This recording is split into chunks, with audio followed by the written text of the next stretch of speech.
What's up, Facebook? What's up, Instagram? I always have to give Facebook time. It takes forever for it to calibrate. So, anyways, I know I'm going a little late tonight, but you know, a lot of Americans are still attached to their football, so it's best to go live after things like that. So, we're going live. And so yeah, man, it's a lot harder. It's a lot harder to sit back and say or not say, "I told you so." Oh, where we go one, we go all.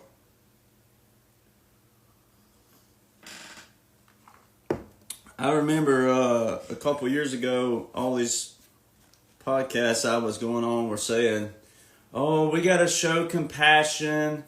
We have to be the support for these people out there, and you got to show compassion. And oh boy, you can't be all haughty-taughty and braggadocious. I told you so." And I'm like, no, you can't be. If that's how you feel, but for me, I'm always gonna remember how I was treated during 2020. When I told people that I know for fact who have died already. Nobody's exempt. I know people who died because of the jab. So, you know, I'm always going to remember that. And knowing when you have a good heart and you know beyond of a shadow of a doubt, not just because you have a good heart, and not because, oh, you're a researcher, you study a little bit. Some of us were tasked for this. Some of us are on the front of this, well on the front, long before you ever heard about us. We already knew. We already knew certain things, whether it be skill sets and or, you know, things you did in your, you know, what they call your previous life after you get this platform. You know, I've been on both sides of the fence, even as a country music artist. I know what it was like before people followed you and all these other things. Like, I know what it's like to be on that side of the fence. But, you know, I didn't just dream this stuff overnight. And you got to be careful who you follow to this day. There's a lot of regurgitators right now who are looking the part. You know, got a lot of pretty boys out there.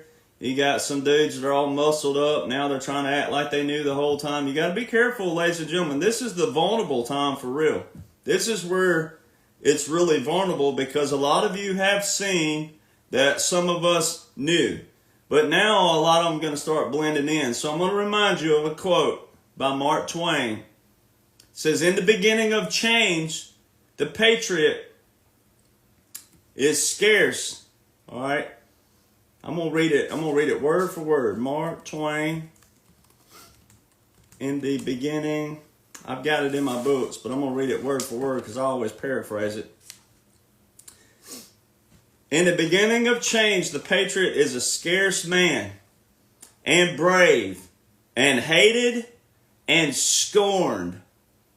When his cause succeeds, the timid join him, for then it costs nothing to be a patriot." All right. And I had a dear sweet person today messaging me on my Instagram. And they were saying, you know, you and President Trump have taken a lot of hate. And I said, well, first off, I don't put myself in his category whatsoever. But the man has taken a ton of ridicule, mockery, hatred from people who don't even realize what they're defending. The very thing that a lot of Americans are defending are corruption. And so, you know, the cool thing about for me is this is once I realized this is what God had tasked me to do, and a few other people via confirmation, the resistance and hatred part's easy. Now the stupidity part is the part that you're like, laws and orders, and you're trying to steal a federal trademark. Make that make sense. So some stuff you do have to address and go after. It's kind of like setting a tone kind of deal. But my whole goal and objective now that we're post January the 20th, 2025 is to make sure all Americans realize what President Donald John Trump sacrificed for you. This man sacrificed. He knew the beginning, he knew the middle, and he knows the end. And we have a lot of Americans who are still run-of-the-mill, and that's okay, because unless the Americans have the tools to be successful and to study what is in place, what's invoked by laws and orders, then they're not going to know. So that's where you, the patriot, still has a role to play yourself, because unless my videos and my book are reaching those people, they have no other reason to look around and go, whoa, what did I miss? But it is genius and brilliant when you realize what you're watching.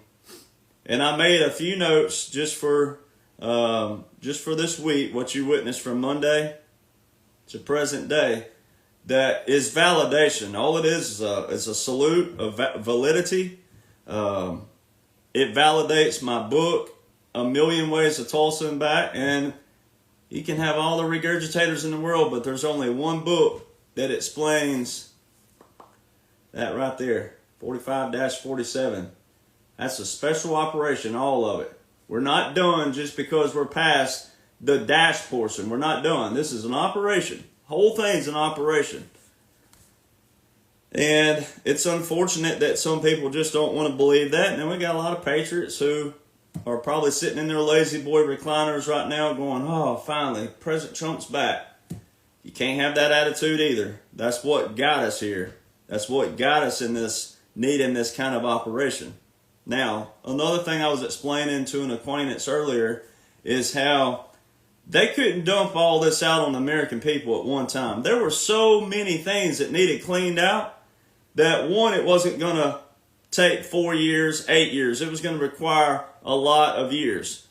Plus, once you clean that out and then you show that to the American public, if you dumped all this at one time to the American public,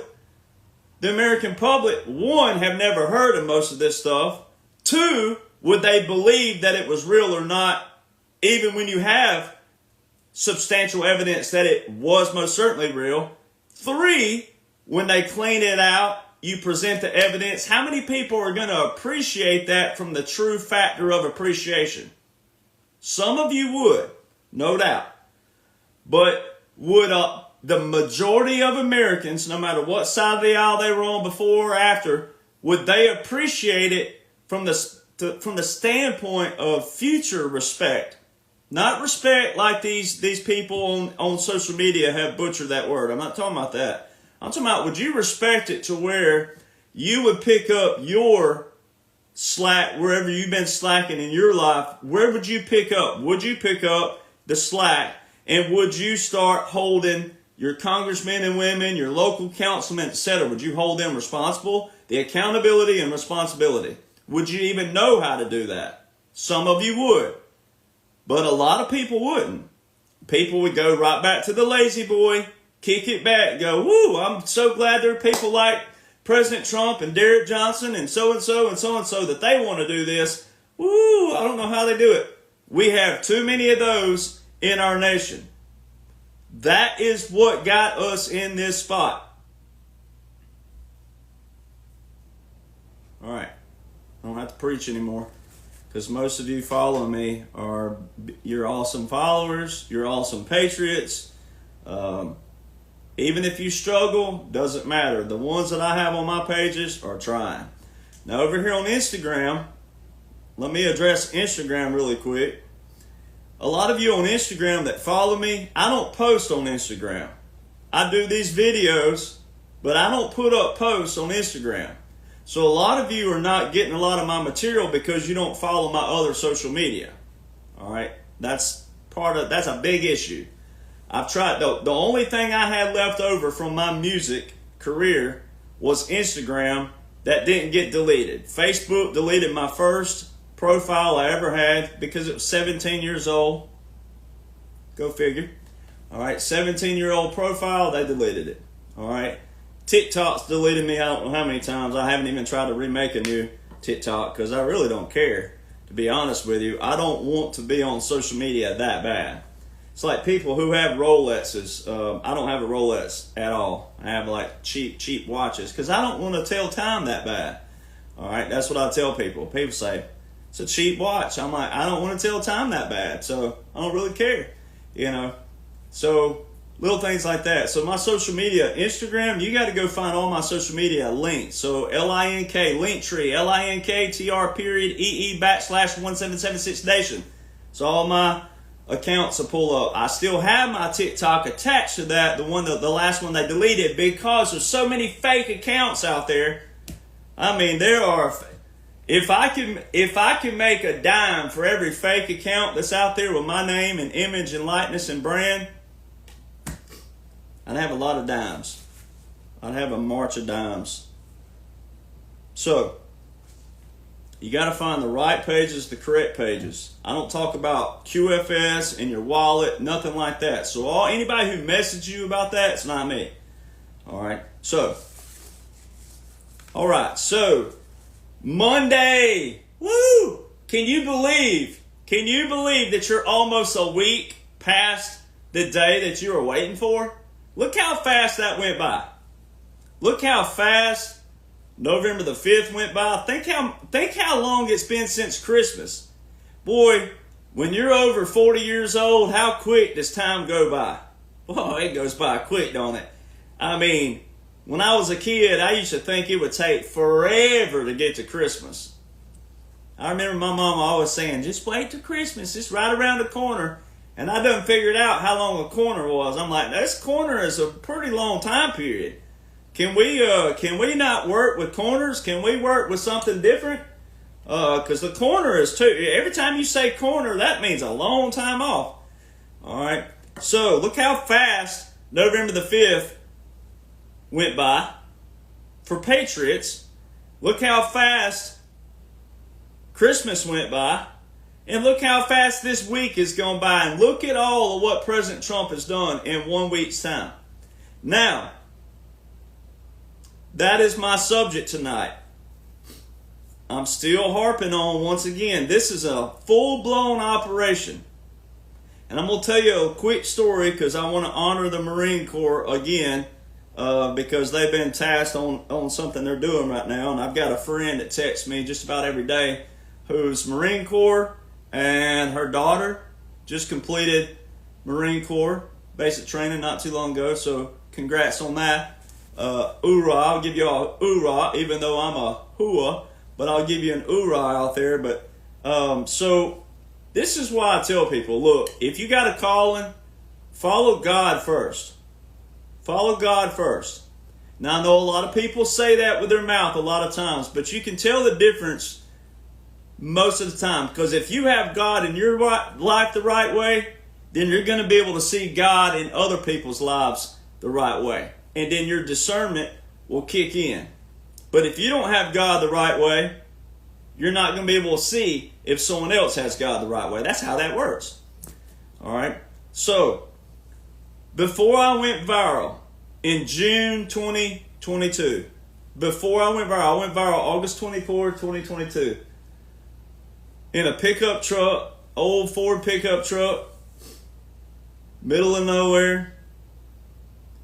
The phone barely works to this day there. The reception, if you pull over in the same spot, my phone barely works. You noticed that probably this past year when I did a anniversary video there, my video kept going in and out. Go figure. For an hour and a half, it never went out August 24, 2022. Not one time did it glitch, think about glitching, or anything. That's how God works. All right. So before that, see, a lot of people don't know what my life looked like before that. My life wasn't bad. Nothing crazy. I spent my whole life chasing Billboard country music.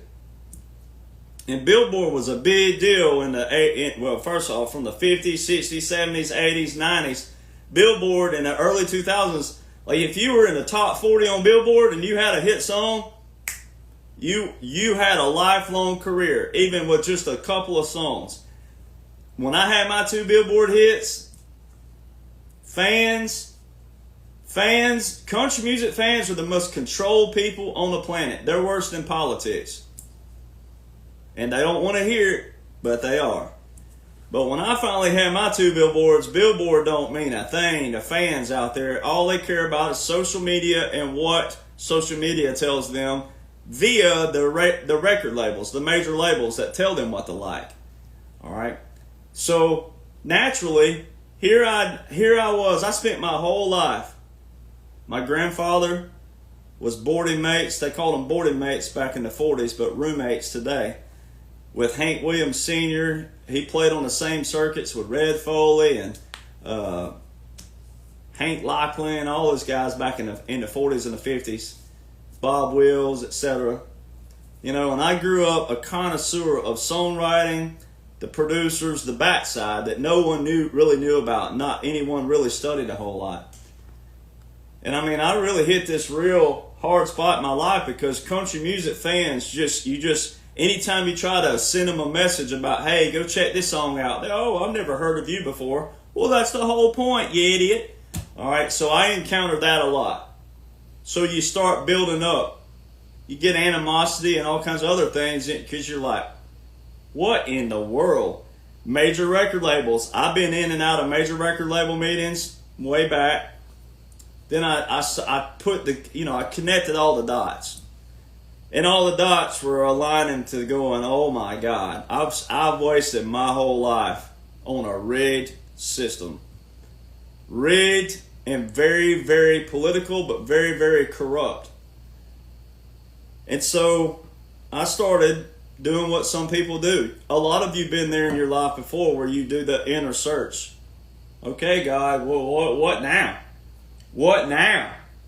My whole life has been country music. And now I know the secrets. I have Billboard hits without a major record label. I started reaching inward. And boy, before I found God, I was cussing God. I blamed God and I cussed God for all he was worth. That's why I reference the Forrest Gump movie all the time when Lieutenant Dan was on the top of the ship and he was yelling and cussing at God. That was me. I yelled and cussed and I blamed God. And all I had to do was just flip my script just a little bit. But I didn't do that. And I had a bad ATV accident in November 2021 that made me get in a position like Lieutenant Dan where it wasn't bad where it had my life hanging in the sense of physically in a different metaphor. It made me call out to God. I was on this cliff and the cliff was going to give way. I had a choice to make.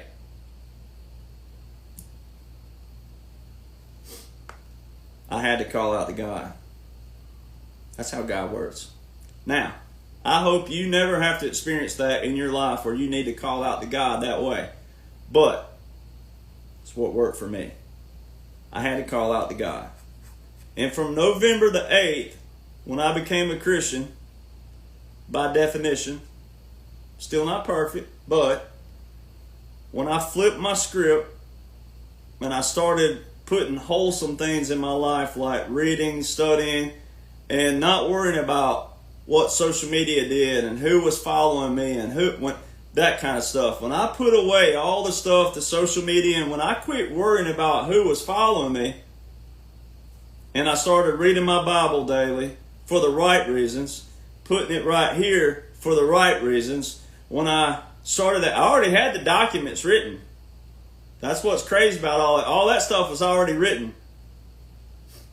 When I started putting God first, in front of me, God don't care how fast you run, ladies and gentlemen. He don't even care if you run. As long as he's in front of you. He don't care how many F-bombs you accidentally do on your way to trying to do better. God don't care. As long as he's in front of you, not going, hey, how am I doing? Don't do that. once you flip your script in life, June 2022, I had already been going to church and reading and studying and not worrying about what the world thought and what the world was doing. A Marine Corps veteran of 17 years, you can't make this up, 17 years, those of you patriots especially that know the significance in number 17. My cousin, who's a preacher, knew that he was a veteran and knew that he had ranked up while he was in service years ago. They sat me with him on purpose at a church. After the church, there were about 100 people in the room. He grilled me on the most difficult military law and order questions that a general could have. And I answered every one of them just that quick. And then the stuff that didn't require a question and answer, Q&A, when I could rattle on him but slow and lay out what was already had been done at that point from 2017 to 2022, he was like, I kid you not, there's witnesses. He balled his fist up and he flexed his muscles just like that. And he just did. It's happening! It's happening! Just like that. He was talking about what my grandfathers talked about and my great uncles, who are all veterans, World War II and Korea, most of them. Every one of them talked about what President Trump said on the campaign trail in 2016 when Jeb Bush asked him a question, but it ended up being 3 questions. Who's going to vote for you? Who's going to support you? And who's going to back you? President Trump said, that's a loaded question. If the moderator would give me time, I'll answer that. I'm paraphrasing just slightly, but it's along those lines. One, the American people are going to vote for me because they're tired of BS politicians like you. Every single one of you get on this stage and you tell the American public what they want to hear and you never back it up. I'm a businessman, not a politician. I will win the people over by the economy because that's what affects them the most first.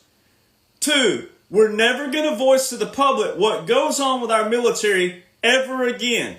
Because if you find out, guess who else finds out? And who's going to back me? Who's going to support me? I have 200 generals backing me right now and more to come. 200 generals, quote, was what they called a conspiracy theory for years. That, 200 generals said they were going to take this country over and it hasn't happened yet. Yet. Because it's already happened, baby. It's already happened. It's happening. It's happening. That was an 84-year-old Marine Corps veteran in 2022.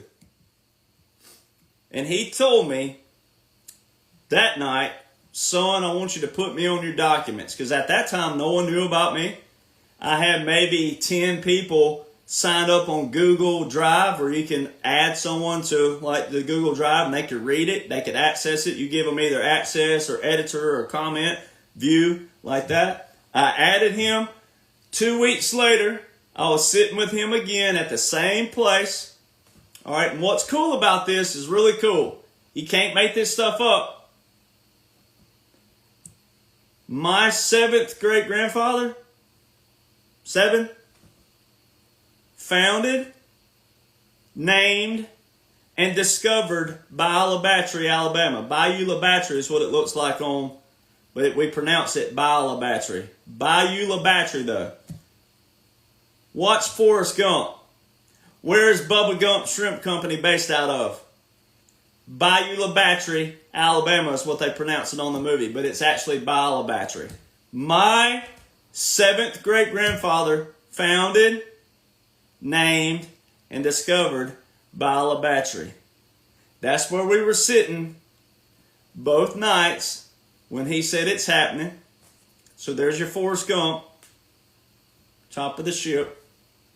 Circle back around the 2 weeks after that. I sat down with him again after he had gone through and read all those documents. The one thing he said to me was this. He said, son, I want you to do one thing for me. One thing and one thing only.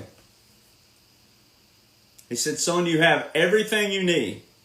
Everything. But one thing. He said, now I know, from what I know of your family, I know you have God right here. But you don't have him in your documents. At the very front of your documents, you say it's a monumental and historical operation. Son, I want you to add the word biblical before that monumental and historical. Add the word biblical and God's going to bless you. God's going to take these documents and I have a feeling that he's going to bless you somehow, some way. That was June 28th, 2022. June, July, August. August 24th, 2022. That video that has yet to get service to this day went globally viral in a old beat up Ford pickup that I still have. Ford F-150. Alright. So, all you Chevy and Mopar people, if there's anything you can find good out of a Ford, I think you probably found it. Alright, so. Now. Nothing I do, though, takes precedent over God, Jesus Christ, my family, and President Donald John Trump. All in that order. However, when I raised my right hand and went in the military, I took an oath with Title 10, Section 502, to the full extent of when it says, I, Derek Jonhson, do solemnly swear to support and defend the Constitution of the United States against all enemies, foreign and domestic, that I will bear true faith and allegiance to the same. Now, we have a lot of people in this nation who have taken that same oath, but a lot of them took the oath just to get into the military. Did they take the oath by what the words actually meant, what it stands for, and what you're taking the oath for? Huge difference.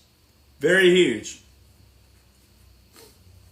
Now, only the veterans out there that are veterans know what they serve for. But most veterans will come around when they're presented with laws and orders. So let's get rolling here. President Donald John Trump knew exactly what he was asked to do.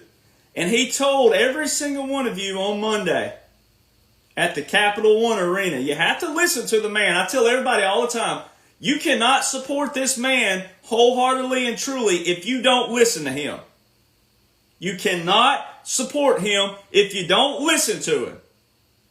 Women, where you at, ladies? Ladies, where are y'all? All of you patriots, women, y'all have been some amazing patriots. Where you at, ladies? How many times you got to tell your man to listen? How come there are viral videos all over the internet where a guy's making fun going, it's a questionnaire. Now, where did your wife say you gotta go this weekend? Whose wedding? And he goes, what wedding? Right? All right, ladies, where you at? How many times you got to tell a man to listen? Not here, but listen. Big difference. You can't support the man if you don't listen to him. That's where a lot of patriots are struggling. There's still a lot of people who call themselves patriots, and they jump right off. They ride all into the, negative Nancy and Chicken Little. The world's falling on me because you don't listen. Don't claim to support the man. Oh, you can go down and vote for him. Yep, that's easy. Check. Yep, you can do that. You can be a Monday morning quarterback all you want. There's plenty of them out there. When your team is winning, you're the fan. But when they're losing, you put your little paper bag on and you don't want anybody talking to you about your team that's sucking it up right now. and the wheels on the bus go. All right. He told you Monday at the Capital One Arena that this was a political operation. He's already told you before it's military, but he's telling you an operation. So before we get really rolling good, let's just pretend we're playing a game of rummy or chess or Monopoly or checkers or whatever it is you want to play. But you're just sitting there shooting the breeze with your friend. Maybe you're drinking some wine, some Cabernet or whatever it is, you know, ladies, whatever y'all doing. But what guys, whatever, you're drinking a beer, whatever, whiskey on rocks, whatever. You know, and you're just shooting the breeze with each other. How often are the terms Western Hemisphere in your vocabulary? How often are the words occupied country in your vocabulary? How often are these terms that President Trump uses in your vocabulary? And then think of the average Republican and the average conservative. How many Republicans and conservatives have heard these terms? Just casually being, oh, hey, how's the Western Hemisphere treating you? I mean, little things like that. The terminology matters, and that's where we got a problem in America. It's because we have dummied down education in America. We've dummied it down. Look at what kids are studying in school today. All the kids can name all your top 25 country music artists. They can name the Kardashians. They can name the Kardashians' family. Only thing I know is the term Kardashian. That's it. They can name all the actors, all the TV stars, all of them. So our priorities have been backwards. President Trump told you Monday it's a political operation. Operation is not a term you use loosely. All right? Not with him. That's why you got to know him, study him, listen to him. Now, your average liberal out there think that, oh, that's just part of vocabulary and all that. Oh, yeah. Oh, Mr. White. Oh, Anglo-Saxon, tough guy. Right? Laws and orders run this nation. We are the government. So, therefore, we need to find what laws and orders work for us, the people, and abolish everything else, which is what you're witnessing. The IRS, etc., etc., etc. But he told you Monday, we've been in this operation for 9 years. But then he said, probably more like 20. Validation, it's all there if you'll listen. That's why I love that little viral video, that little Spanish kid. Listen, Linda. Linda, listen. A lot of you are Lindas out there. You're not caring anymore. A lot of you are Linda. You're not listening, Linda. Listen, Linda. A lot of you ain't listening. You're hearing, but you ain't listening. All right. So, January the 20th, this was so freaking awesome. Let's start with the fun stuff. And then once we hook your friends and family with the fun stuff, maybe they'll listen to this video and then they'll go check out all my other free videos. Imagine that. All right. You don't even have to buy my book. But it's the only book that explains the 45-47. It's the first and the only. Part 2 is available right now. 610 pages. Don't freak out. About 500 of those are pictures, chronological timeline of what everybody missed from 2015 to present day. Only about 107 pages of true reading and comprehending what special operations are. Clandestine operations, covert operations, subterranean warfare, irregular warfare, unconventional warfare, asymmetrical warfare. Not a lot of hard reading. It's not even hard either. I put it in a chronological order and I paired all of what took place with Title 10, Title 50 and those operations where the average person can comprehend it. But it will paint a beautiful picture of this right here being a special operation, which it is. A special operation spearhead. All right. So let's just look at what you witnessed Monday. All right. Monday. This is so awesome. All right. This is why all of the stuff that I was talking about, like a broken record, all of a sudden comes catching back up to you.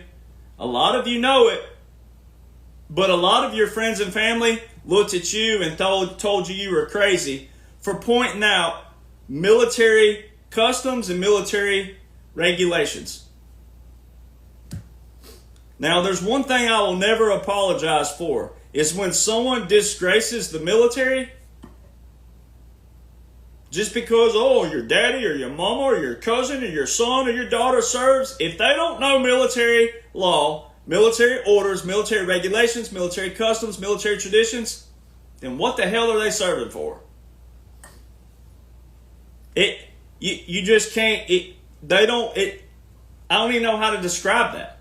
They don't even flow together. That don't even work. If they don't know the very premise of the military. So, Monday was the first time. Facebook, Instagram, Rumble, when I put this on Rumble. Monday, January the 20th, 2025 was the first time that Biden and Kamala walked on a red carpet. And it was for President Trump's inauguration. The first red carpet rollout, high honor, royalty, for Biden was on President Trump's inauguration day. When he went to Saudi Arabia, it had a purple, which means generosity in Arab.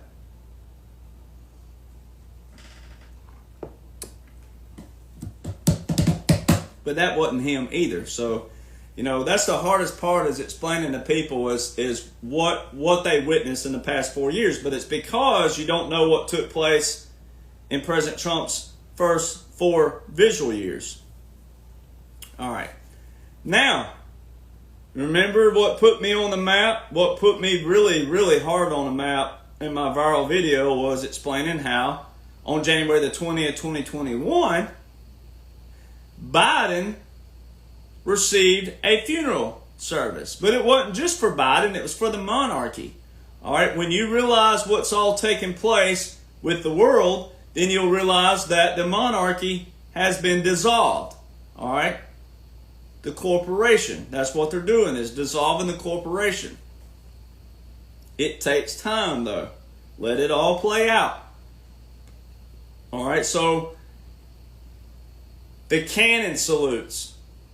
So on Monday, what shows you that this is still part of the operation is an operation. Wherever you are out there, whoever's listening, whether you didn't know this was an operation, special operation, or you do, Monday, everything was backwards for a purpose, to put emphasis, making it a focal point. All right? So the wreath laying ceremony, which is very sacred to all of us veterans, especially us veterans, the unknown soldier, the laying of the wreath of the unknown soldier, happened on Sunday, January the 19th. All right? And this is how you tell who also knows what's going on and who doesn't. There were a lot of podcasters out there saying that, the inauguration was moved indoors because of security reasons. If it was moved indoors because of security reasons, they wouldn't have put President Trump at Arlington on January the 19th. All right, now I know that the President Trump you're seeing is also a double. But for the people who don't know that, who still want to believe that and don't want to listen to special operations and straight up logic, etc., whatever, you're in trouble. But whatever. You don't put the real president out in a situation, period. And all of you with logic and common sense, you should appreciate that no matter what.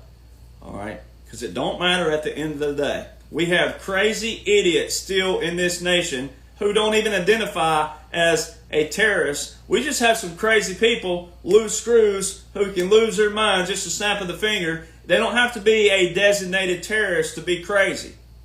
All right? So, January the 19th, why would they put the wreath laying ceremony before the inauguration? You've never seen that in history. Ever. It was a focal point. It was to put emphasis because watch. Remember all my videos? All you got to do is go back and watch every video of mine. Every video where I talked about the cannons that Biden received. Never before in history have you ever seen the cannons at Arlington on January the 20th. Ever. That's what differentiated it. That's why I love using a troll every now and then, because some trolls actually prove the point, because trolls are just what they are. They're low IQ. They want to be the cool one in the comment box or whatever, but sometimes you take them and you make them an emphasis and you go, oh, thank you, troll, for being a troll, because look, you actually proved the point. So last year I had a troll who claimed to be an Army veteran. Go, I'm Army. They claim to be Army. They claim to be 20 plus years in, something like that. So they want to put an emphasis on, oh, I served longer than you. Oh, so because you serve longer, your IQ is automatically more sharp and higher than mine. Okay, so that's what we're going with. All right, so let's roll with that for a moment. This person said that, oh, I finally caught Derek Jonhson lying. Oh, I'm lying? Okay, so they say that the 3 cannons at Arlington are always there. Well, guess what? They are. They are always there because it is a ceremony. It's an event. All right? And yes, you have 3 cannons at Arlington. And any other time they do a funeral service at Arlington, there's 3 cannons. But thank you, troll. Thank you for proving the point, because the only cannons they showed all day long for, Joe, were the 3 cannons at Arlington. But also, the same day, when they showed President Trump riding off into the sunset like 95% of Republicans thought and believed, and conservatives, that's why President Trump picked on Republicans, they showed the 4 cannons 21-gun salute at Joint Base Andrews with President Trump. So you saw 2 different set of cannons on the same day. If you go back to Obama, Clinton, Bush Sr., Reagan, Ford, they don't show Carter's for whatever reason, which that's kind of hilarious for history's sake, because he was the sorriest president before Obama. All right. Biden wasn't real, so I'm not going to even say that because he's not real. All right. And then they have Nixon. You can go back and watch on YouTube. You can go pull up all of the inaugurations all the way back to Nixon, except for Carter. They don't show them. You can hear the cannons going off, but they don't ever show them for whatever crazy reason. But all you see are 4 cannons. That is a 21-gun salute by definition. 4 cannons. The first time in history they've shown 2 different cannons, and the first time in history they have shown the cannons at Arlington was with Joe. 3 cannons. All you do is go to Google, Arlington National Cemetery .mil, enter. Well, take that back. Type that in, comma, go ahead and type out 21-gun salute. That way to pull up the direct link to the page. Click on that. Arlington National Cemetery.mil. The 21-gun salute is not to be confused with the 3-volley salute seen or heard at Arlington. The 3-volley salute is a military honors funeral. It don't get any more simple than that. And this Monday, there was not a wreath laying ceremony.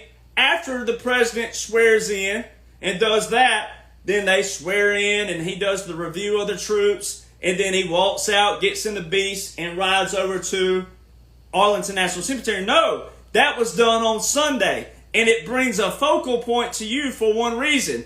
What did they show you at the wreath laying ceremony? You didn't see the cannons. You didn't see 3 cannons at Arlington, even though they're always there, you dumb idiot troll. Thank you for proving my point.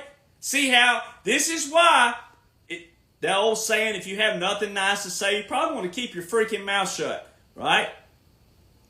That low IQ is really showing on you, you 20-plus year veteran you. Woo! Thank you for your service. Unbelievable. See what happens when people open their big mouths and they don't really know? Because Sunday you didn't see any cannons at Arlington. But then when President Trump raised that beautiful right hand that I've shaken quite a few times in my lifetime, oh, guess what happened? Uh-oh.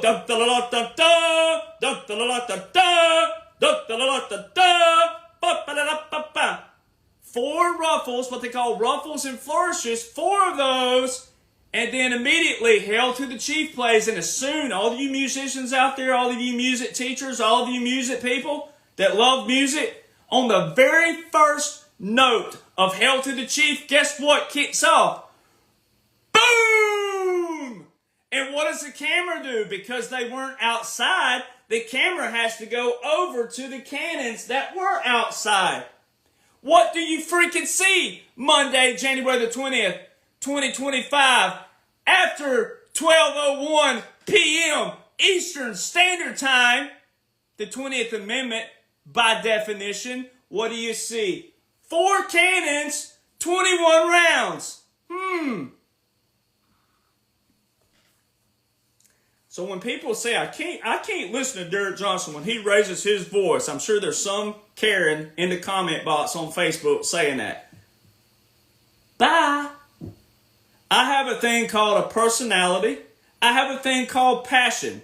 I have a thing called, you know what? I'm fighting for all of you out there who knew and saw the same things yourself, and your family calls you crazy. Your friends call you crazy. Military customs are not crazy.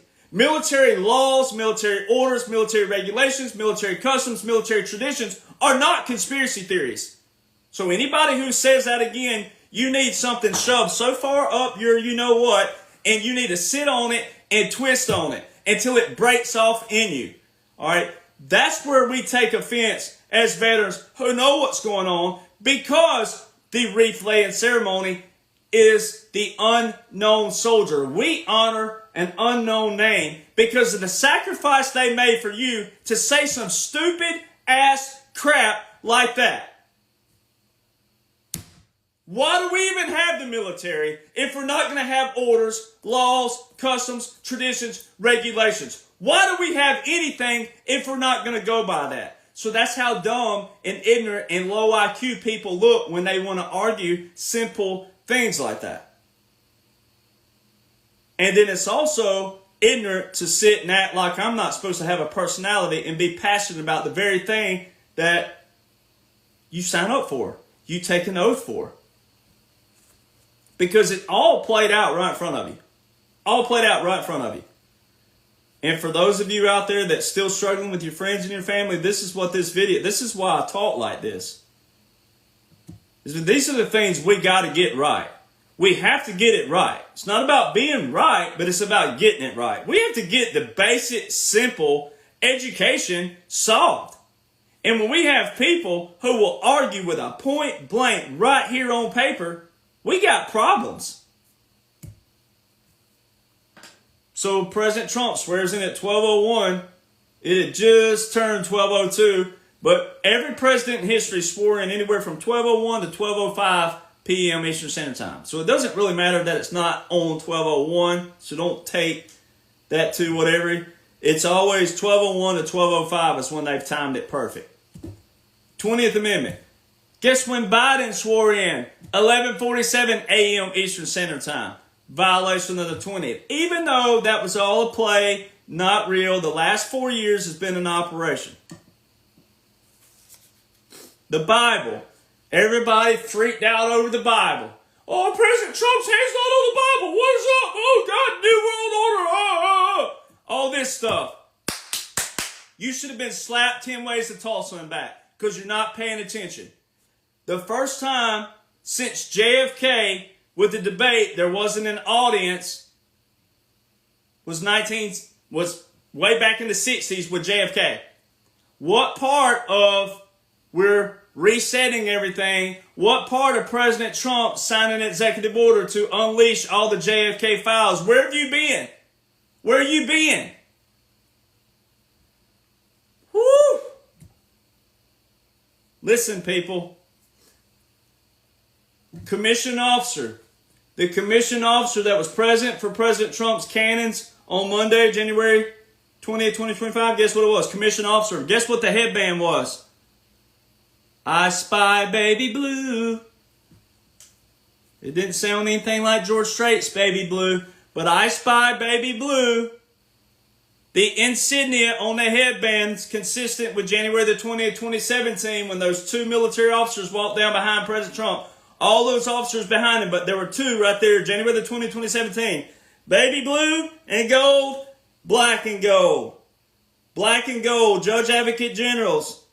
Baby blue and gold. Military intelligence. The only thing that was consistent around Joe Biden and Kamala the past 4 years, the only thing that was real and consistent, you saw those headbands and those insignia on soldiers. Even though the rest of their uniforms were jacked up, all around Biden and Kamala, Judge Advocate General insignia, military intelligence insignia, and one other they threw in there. It's two different words, but it's one. They're under one. Civil affairs and psychological operations. The commissioned officer present for the cannon salutes of President Trump on Monday, military intelligence headband. The guy who walked him around, the soldier who walked him around for the review of the troops, military intelligence headband. It's all there, right in front of you. Military intel. If you go back and look at Biden, even though 3 cannons is not a salute whatsoever, it's a military funeral, but still, Army Regulations 600-25, 2-3, cannon salutes. Very first line, there is to be a commissioned officer present for every cannon salute. Biden didn't have a commissioned officer present. Also, if you go back and watch the inauguration, you'll see Eric Trump, when they roll in, Eric Trump standing there just like this. His hands are just like that, very awkward in another way. His hands are up, and he's making this right here.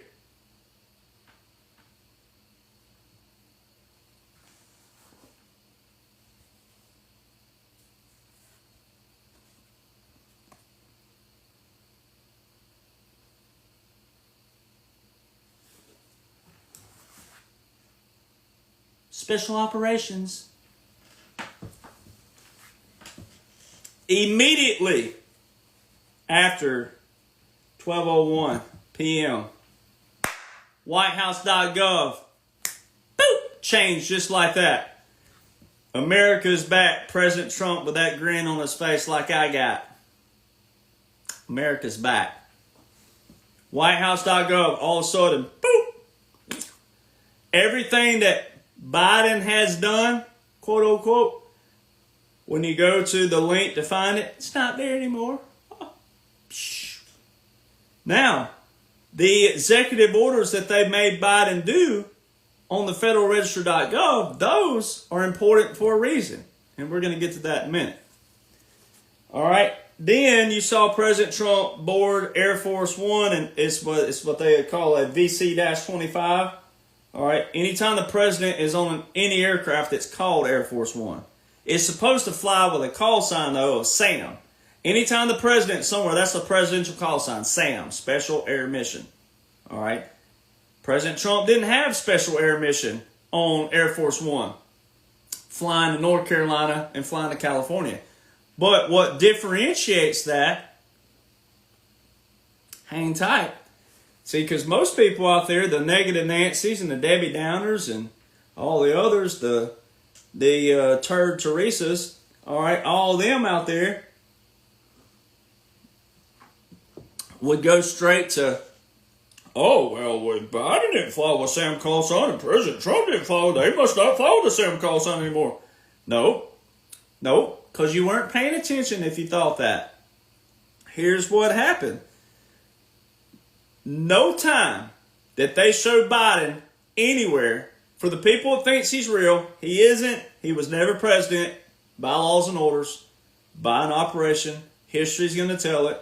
But right now, they're still in operation. Everything's still in operation. This proves it even more so. But no time they showed Biden in the VC 25, 28,000 or 29,000, no time did they ever show a doomsday plane accompanying the VC-25. And I showed a lot of you on, especially on Facebook, Instagram, y'all got to catch up. You got to go to my other pages. All right. But you on Facebook, Telegram, True Social, and my Twitter, my X, whatever you want to call it. No time. I showed you multiple times via the radar. It would show the VC-25 somewhere, and you'd see a doomsday plane somewhere over here. So if they can show the doomsday plane on radar and a Air Force One with Biden on it, if they can show them both on radar, there's no security protocol on that. There's supposed to be one doomsday plane, an E4, what they call an E4, E-4B, night watch. All right, it's a national command. It houses the president and the Secretary of Defense during any kind of nuclear situation. But it always accompanies the president and Air Force One. There's always a doomsday plane with it. Always. Anytime they show Biden, there was never one with it. Ever. And I showed multiple times when they'd have a VC-25 with Biden going somewhere, I would find, and there'd be 2 or 3 doomsday planes somewhere, nowhere near the Air Force One. So Monday, Tuesday, let's see, it was Tuesday, wasn't it? Or when was that? He went to North Carolina. Just a couple of days ago. Whatever day it was. Done lost track, so much has happened. But you saw Air Force One, no call sign, doomsday plane beside it. Then also there were a few C-32s. Sometimes they operate as an Air Force Two. Sometimes they don't. But there were 2 or 3 C-32s in the sky at the same time. All these at the same time, flying with the SAM call sign. Which is consistent with what I've been showing you with the laws and orders invoked that we're in a military government, military occupation, because all of your Department of Defense aircraft are flying with the SAM call signs. Today, January 26th, today, there was a small aircraft flying out of Miami with the SAM call sign. Not even a C-32. So that's consistent with the laws and orders still invoked, which we're going to get to in a minute here shortly. All right. So the SAM call sign is still on the DoD aircraft, but the differentiation was there was a doomsday plane accompanying President Trump right beside him all the way to California.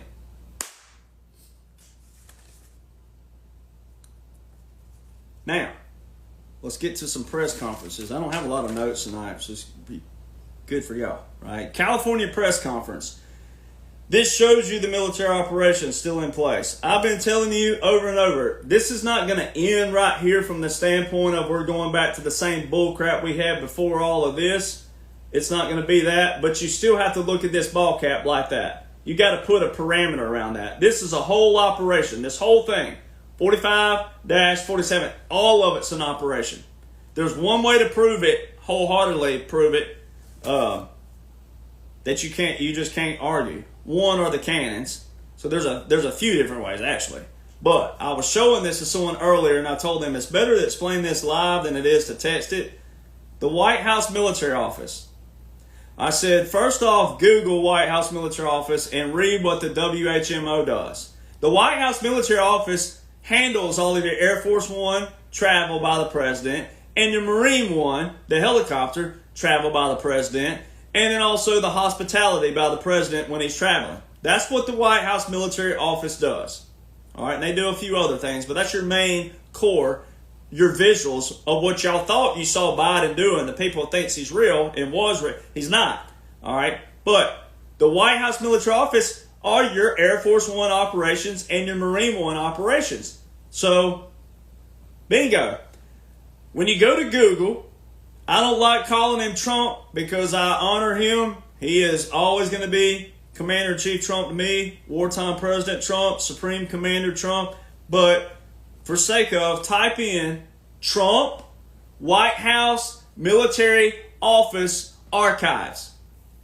The first thing that pops up is your White House Military Office Wikipedia. It's got a few pictures. And the very other first thing that pops up, Obama, White House Military Office Archives. Where's President Trump's White House Military Office Archives? If President Trump was the 45th president and the dash didn't mean what it means, then there should be an archive page. There should be one there. It's not there.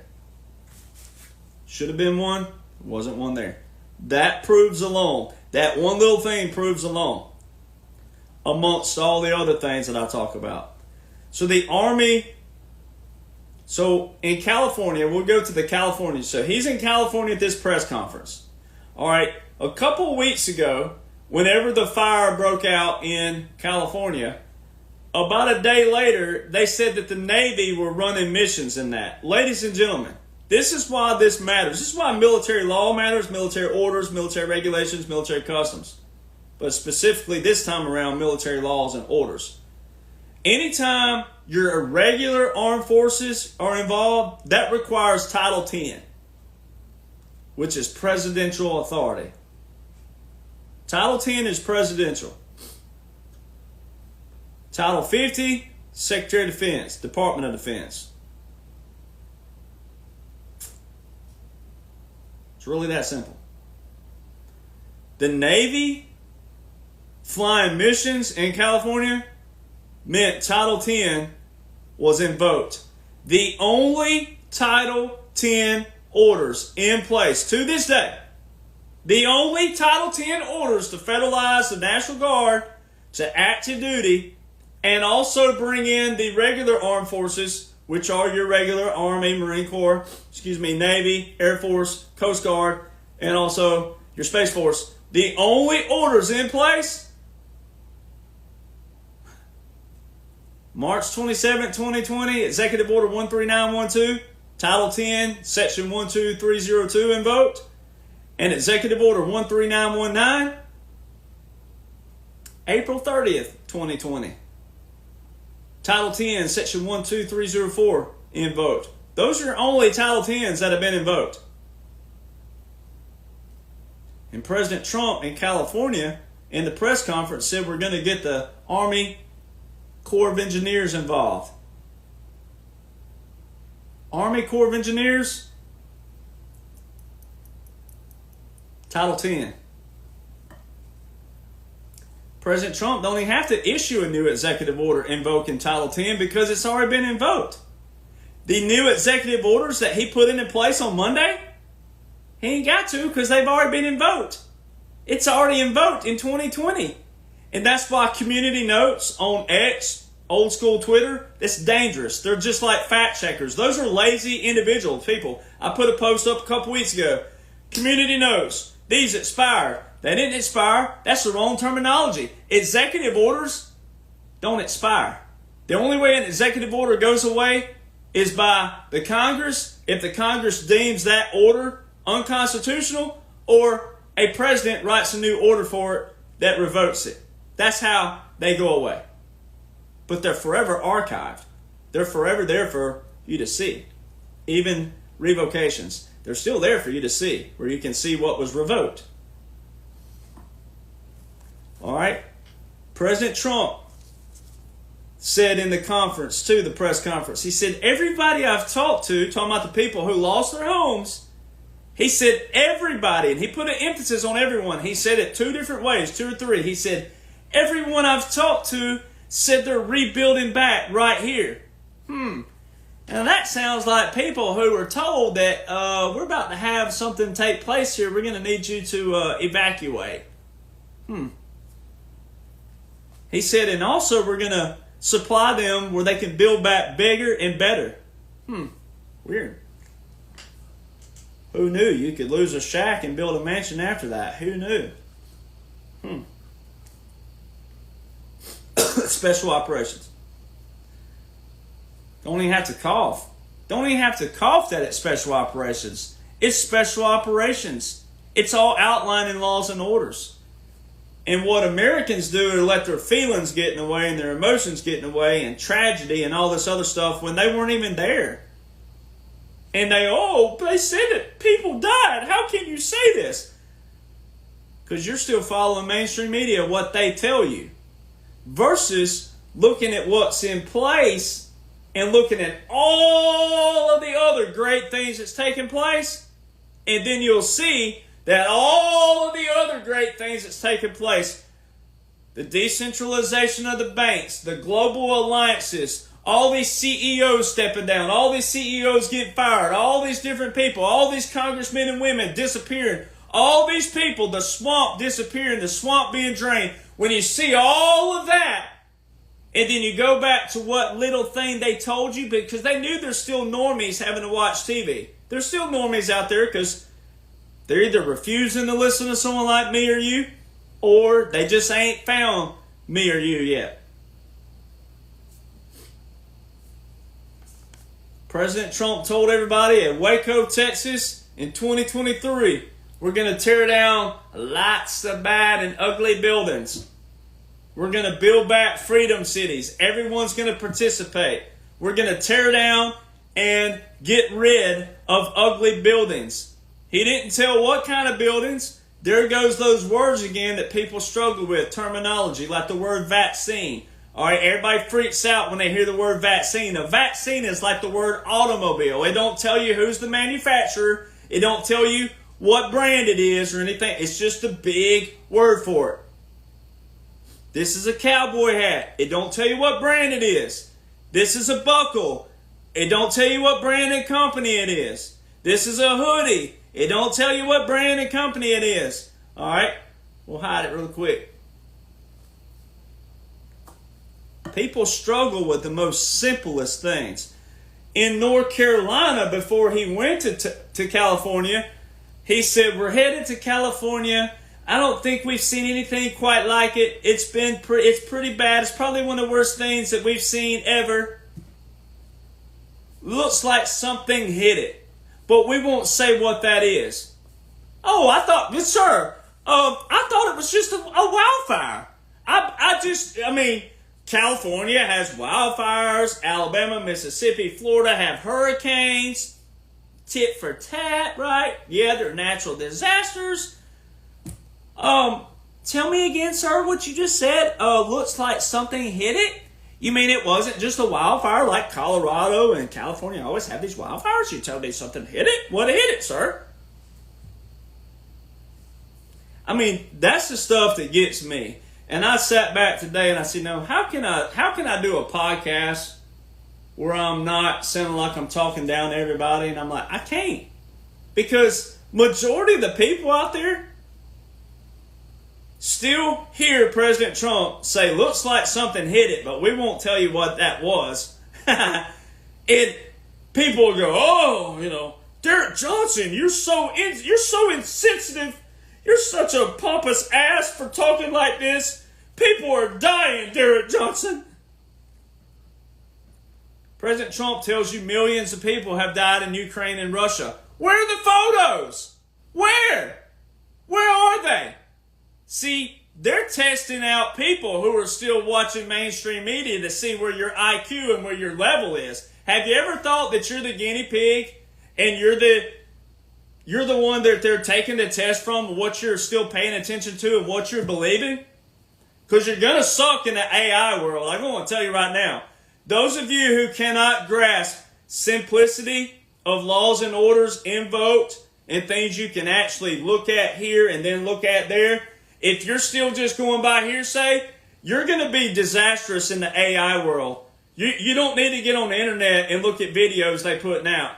All right, because you're going to be thinking that someone's sitting there petting a great white shark and that the great white shark's like a golden lab puppy. They're sweet and innocent. They won't bite you. I mean, the AI is...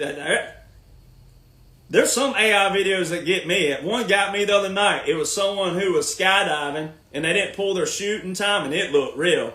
But I just don't like skydiving. So That's what got me, was I'm like, pull the chute, pull the chute, pull the chute. It didn't matter if it was a cartoon. I'm like, pull the chute. They didn't pull it till they got, and it looked real. So people out there, you're going to struggle. And you're going to lose a lot of money because the scammers out there are going to get a hold of AI and they're going to get you. All right, now the fun part. This is the fun part. The executive orders that were put out Monday. One, I'm going to read them in order that I think they're the most awesome. One was designating cartels and other organizations as foreign terrorist organizations and specially designed global terrorists. All right. Specially designed. Well, listen to what that says. That's telling you that a certain entity of people specially designated these people in a design. Right? Specially designated global terrorists. It means they were designed to do this. The swamp. The swamp created this. Now, no, they didn't tip over certain things throughout history to where you go, oh, there's been 400 million children that's gone missing. No. They kept their little scales really tight like this, where you never saw all of the evil going on. And you never saw their kickbacks they were getting back here. That's why this stuff is difficult for believe to people, because the old Elvis song, seeing is believing. Well, some of the people out there, because they can't see it, they don't want to believe it. And you could be talking about children. We're talking about children now. We're talking about what the Bible talks about the most, about a child. And people don't want to believe that. We're in trouble. So that's why this had to be done this way. It had to be done to where they woke people up. They did a World War II tactic where they did a government in exile, where they pulled President Trump back here. They made Biden look like he did certain things where they could clean up everything. It was very important that President Trump did not start a foreign war whatsoever, because that was part of the swamp. So they had President Trump go in 4 years, clean out what he could. Had to do things lawfully, so they pulled him back lawfully. There's a way to do that lawfully to extend his power, make him a wartime president. Then make things go bad on Biden. But it didn't go bad on you. You made it through the 4 years. You ain't hurting. Some people died. Yeah, they did. But people die every day, and most people don't care about that. So there's certain ways, certain things. It depends on what we're talking about. They put him in. They made Biden, everything go. Now President Trump can go, well, Biden did this and Biden, and then they can go in and clean out this crap.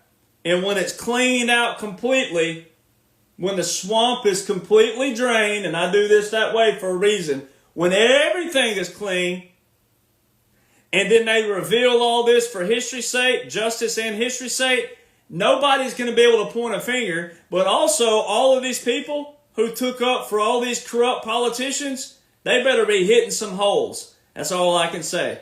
You better be asking forgiveness or hitting some holes and dig just as far as you can dig in your hole. Because a lot of these liberals especially, but a lot of patriots have defended a lot of corrupt people. A lot of corrupt people. They didn't even know. So the cartels, it ties in because it talks about the International Emergency Economic Powers Act. That's Title 50. All right, Title 50 was already invoked, though, way back here. You can go see all that and all of my other videos.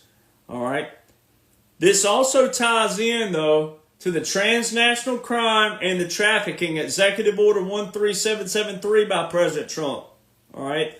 That Ronald Reagan designed this task force in 1982. And Ronald Reagan talked about an invisible enemy in October 1982. President Trump in March 2020 talked about an invisible enemy. Invisible, invisible. See how those connect? It's the same task force. It's the same counter-narcotics operation and international trafficking. Same thing. All right? President Trump's Executive Order 13773 is on the page of the OCD ETF, the task force that Ronald Reagan established on the Department of Justice.gov. You can go read about that. All right. This executive order here ties in with that. It ties in with those operations. Title 50, like a broken record, Title 50, Chapter 33, Section 1550. Title 50 alone is your war and national defense. National. Imagine that. The United States of America. National. War and national defense. Your National Guard, your reserve components. National defense. Your regular forces when the Constitution and the Congress deems that. You don't have to have the Insurrection Act invoked. You don't have to do that.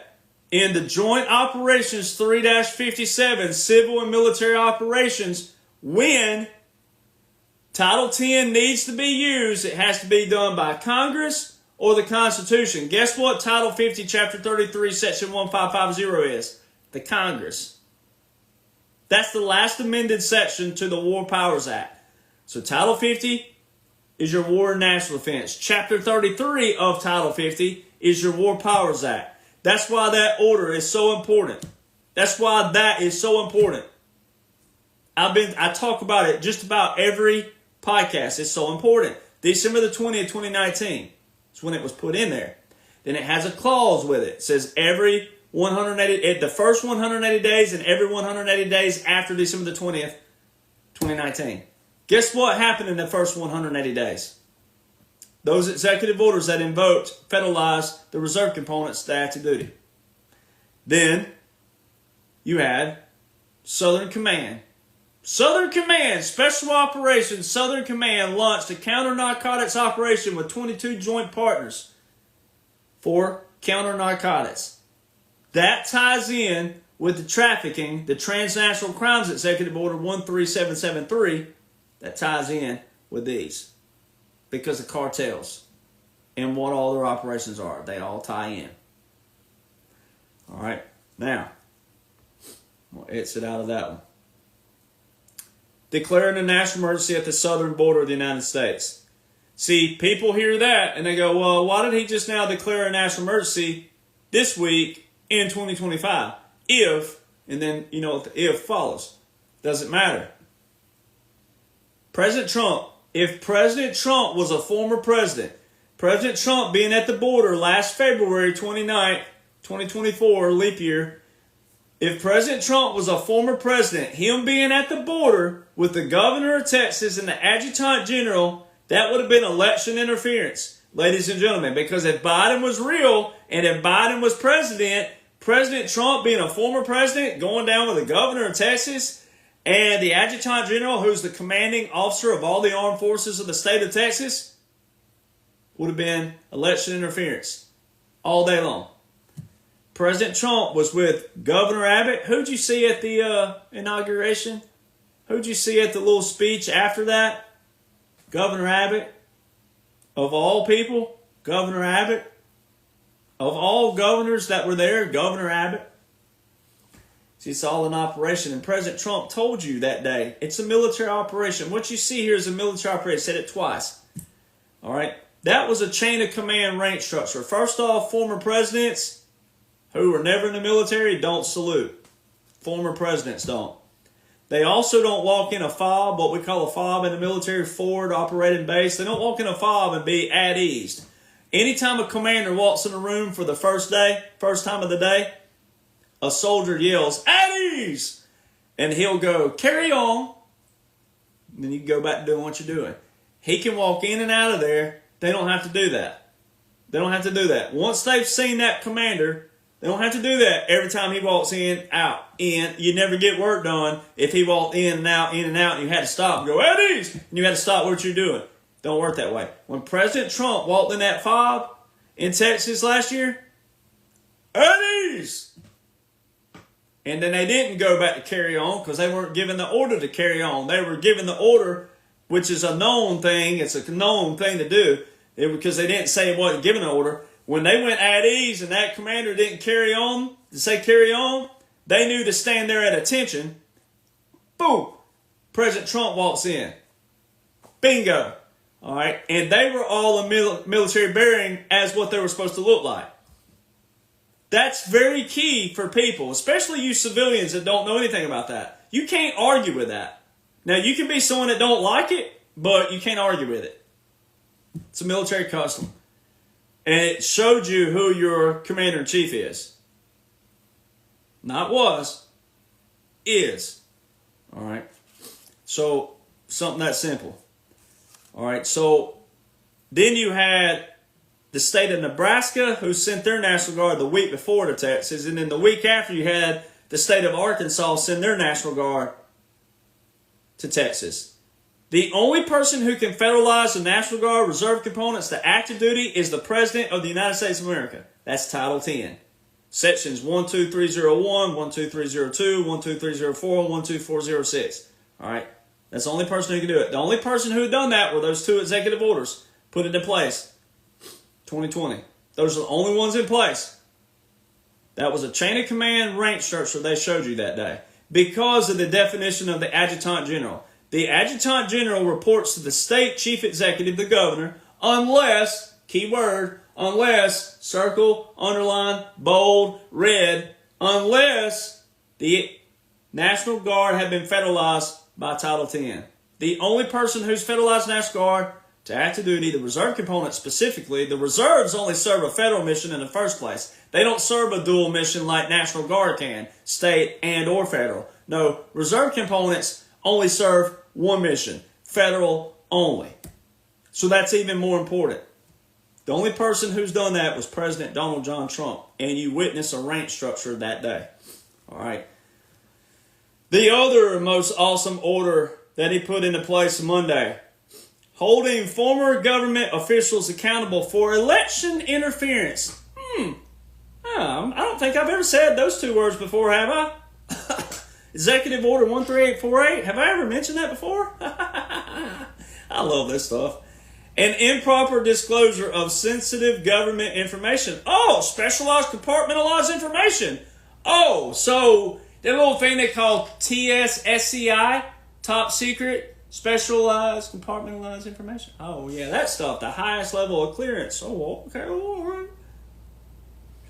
In the closing weeks of 2020 presidential campaign, at least 51 former intelligence officials coordinated with the Biden campaign to issue a letter of discrediting the reporting that President Joseph R. Biden's son had abandoned his laptop at a computer repair business. Oh, you mean this little thing right here? Let's see what this is right here. Oh, what is this thing right here? Oh, 636 pages of filth and corruption of old Biden Jr. Oh, woo, look at that right there. 636 pages of phone calls, letters, texts, photos. Oh, you mean this was not a conspiracy theory? Us Republican patriots that are fully awake weren't crazy after all? You mean this book that you can buy online for $50? That shows you all of the filth. I do not recommend this being around children, by the way. There's a lot of filth and corruption in here. They do blotch it out, but they show enough for you to see that they didn't just make up all of this. It's like dropping the hat, drop the book, drop the mic, right? So we weren't crazy after all. Oh, so it wasn't a conspiracy theory, and oh, we're not just some awake people who believe in the white rabbit at the end of the tunnel. Even though the white rabbit is real. Now, I know that the 2020 election was not the focal point. This was about all election interference. This was about top to bottom election interference. Election interference doesn't just happen at the ballot box. That's where a lot of patriots dropped the box on the 2020 election. Focusing on 2020 alone was not the grand prize goal, ladies and gentlemen. The grand prize goal is to clean out all the federal government, get rid of the swamp, get rid of politics in government, get rid of all the propaganda, the drama, the lies, the misinformation, disinformation. All that was never supposed to be in politics. We're the government. We the people are the government. That's what the Declaration of Independence is all about. That's why it was funny on just on Monday. On Monday, they had a Democrat talking after President Trump, right? And she said, life, liberty, and the pursuit of happiness. The Constitution is so important. She said something like that. That's not the Constitution, ladies and gentlemen. That's the Declaration of Independence. What's funny, though, this is so awesome. It names all the 51 agents in this order, but specifically, it's so funny, you got to read this order. It says, to remedy these abuses of public trust, this order directs the revocation of any active or current security clearances held by the former intelligence officials who engaged in misleading and inappropriate political coordination with the 2020 Biden presidential campaign. And it goes semicolon, and number 2, John R. Bolton. This is so hilarious because you'll see in part 2 of my book, because this happened after the release of my first part 1, they made John Bolton get on CNN way back in February last year, February the 2nd or the 3rd, I believe it was, or maybe the 4th. But it was on CNN, and the one time reading fails you, when I tell people you got to read, the one time reading fails you, the headline said, can President Trump serve a second term with all these charges against him? Something like that. You got to listen to John Bolton. John Bolton is on CNN saying that the Constitution specifically bans a third term, but I'm pretty sure that President Trump will seek to amend the Constitution and able to serve a third term. John Bolton, to this day, you can go find this on CNN. Boom, there's John Bolton. And just the day before, I think it was January the 19th or the 18th, on Newsmax, they had John Bolton on there, and they showed a tweet by President Trump calling John Bolton dumb as a rock Bolton. And they asked him, what do you think about President Trump giving you a nickname and calling you a name as such? And he goes, well, I still feel the same way. He said that he specifically felt that Ronald Reagan would find him a disappointment. What did President Trump do with Ronald Reagan's task force, 1982? March 2020, the invisible enemy. They're draining the swamp right in front of everybody. They have drained it. And patriots and Republicans and conservatives of all people have not seen this. Can't see it, won't see it, because they're letting them little thick skulls get in the way. And the one time that all of you book smart people, hey, put a feather in your cap. You don't have to be a lawyer. You don't have to be a PhD. You don't have to have a master's. You don't even have to be a veteran to know what's going on. All you need is a Department of Education right between these ears. All you got to do is take this chronological order, read it, apply it. Knowledge is not power, by the way, ladies and gentlemen. It's the application of knowledge that's power. All right? So this is hilarious because, what's the title say again? Holding former government officials accountable for election interference. Ladies and gentlemen, remember why I kept saying over and over and over again, why would Biden, if Biden's president, why would Biden continue an election interference executive order with a national emergency 4 years in a row by President Trump? That makes no sense whatsoever. Now, you have your evidence of why, oh, Derek looked like a conspiracy theorist and he looked so crazy, blah, blah, blah, blah, blah, blah, blah. I don't care if I look crazy because I'm right. And it's not about being right. It's about getting it right. But laws and orders that I didn't write or pass that are currently invoked prove that I'm right. It ain't about being right, but it proves that because it's all about the operation that's in place. Election interference. Executive Order 13848 with a national emergency that Biden continued 4 years in a row. Why? Why would he continue the very order that will damn his whole quote-unquote legacy, but even the real Biden of senator years? Why would Joe Biden continue an executive order that would damn his whole presidency if it was real? It wasn't, but if it would have been, why would he continue that order? That's the very thing about the community note bullcrap, an executive order with a national emergency, because President Trump put the national emergency with the executive order, and national emergency when you go read about national emergencies, if they are not continued in 2 years, they automatically terminate. Why did Biden continue it? Even one time. But he continued it 4 times? Election interference. The executive order by President Trump, September the 12th, 2018, 2 months before any election under President Trump, 2 years and 2 months before November 2020, President Trump signs an executive order and declares a national emergency for election interference.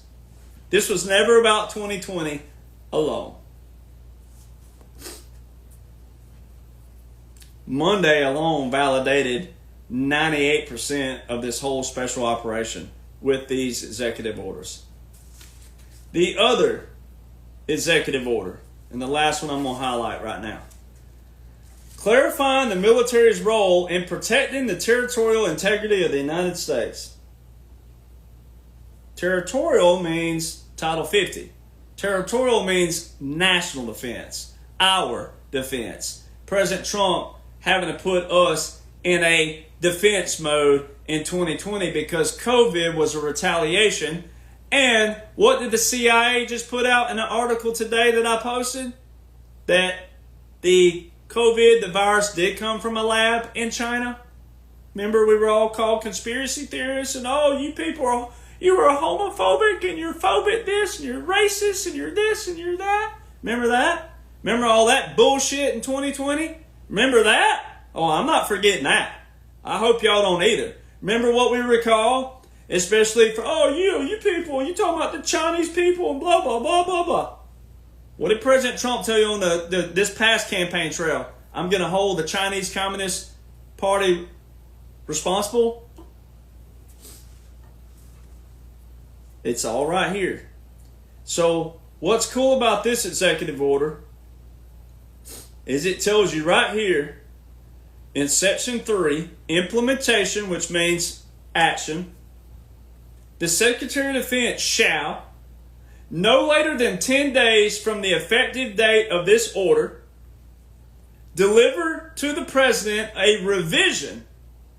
Revision means there's already a plan in place. I want a revision to the Unified Command Plan that assigns the United States Northern Command the mission to seal the borders and maintain the sovereignty, territorial integrity, and security of the United States by repelling forms of invasion, including unlawful mass migration, narcotics trafficking, human smuggling and trafficking, and other criminal activities. That's why terminology matters. A revision. So let's go back to 2020. Title 50, Chapter 33, Section 1550, put into place by the Congress and the President December the 20th, 2019, says specifically, in the first 180 days after December the 20th, 2019, and every 180 days thereafter, the President is to report to the Congress, the defense committees, the actions by the regular and irregular forces. Regular, yep, Army, Navy, Marine Corps, Coast Guard, Space Force, Marine Corps. Regular, armed forces, and irregular forces. Irregular forces, special operations, covert operations, clandestine operations, irregular warfare. Irregular warfare. See how that word ties in with irregular forces, irregular warfare?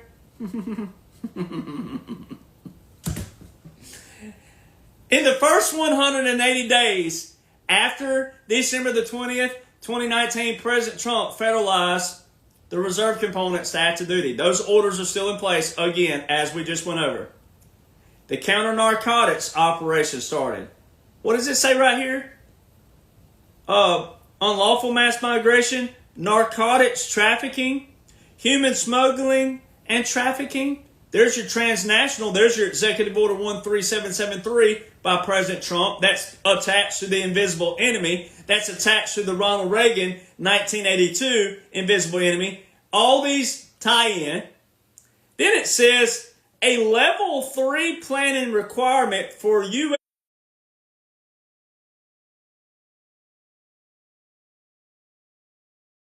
September the 30th, 2025. That means every time the DPA was invoked or you saw an article saying that, the funds were appropriated on March the 2nd, 2020. Who was the president again? March 13th, 2020, President Trump declared a verbal national emergency via Proclamation 9994. Now, it's been terminated. Now, where Community Notes is wrong is it's saying that those executive orders 13912 and 13919 have been terminated because of that. They're separate. That's why they were written separately. Because we have executive orders with national emergencies attached. If President Trump wanted them attached, they would have been attached. They're not attached. That means they're still open. All right. March 13th, verbal. March 23rd, 2020, 4 days before President Trump federalized 1 million reserve components to active duty, and a little over a month since he gave the Secretary of Defense equal authority, a direct order to federalize the selected reserves to active duty with Executive Order 13919. March 23rd. How come there's an article about there's a secret plan to install a general just in case law breaks down? You know what that is? What have I been talking about? Writ of habeas corpus, the suspension clause. It's actually in the Constitution. We can pull that up really quick. I didn't have that planned, but let's see. The suspension clause. Let's pull that up real quick. Let's read it. If I can type. Article 1, Section 9, Clause 2. Real simple. Unless, it says, the writ of habeas corpus shall not be suspended unless when in cases of rebellion or invasion, the public safety may require it. Pretty sure that COVID, biological chemical weapon, and also the border, rebellion, invasion, the public safety may require it.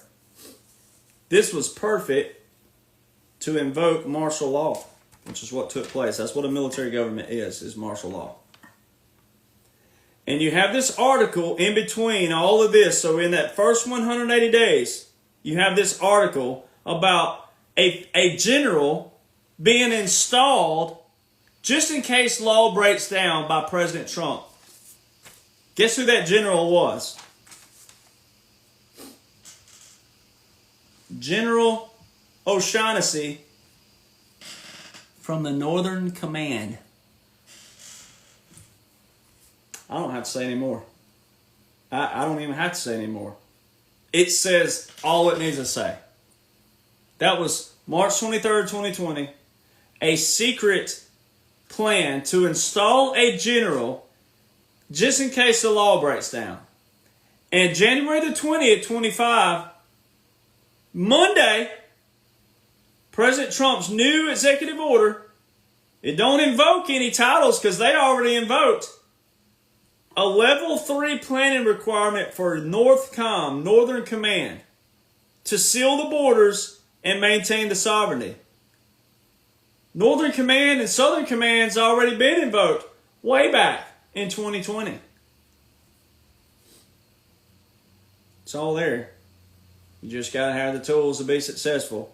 It's all there. Special operations. All right. Now, the other thing that proves this is an operation,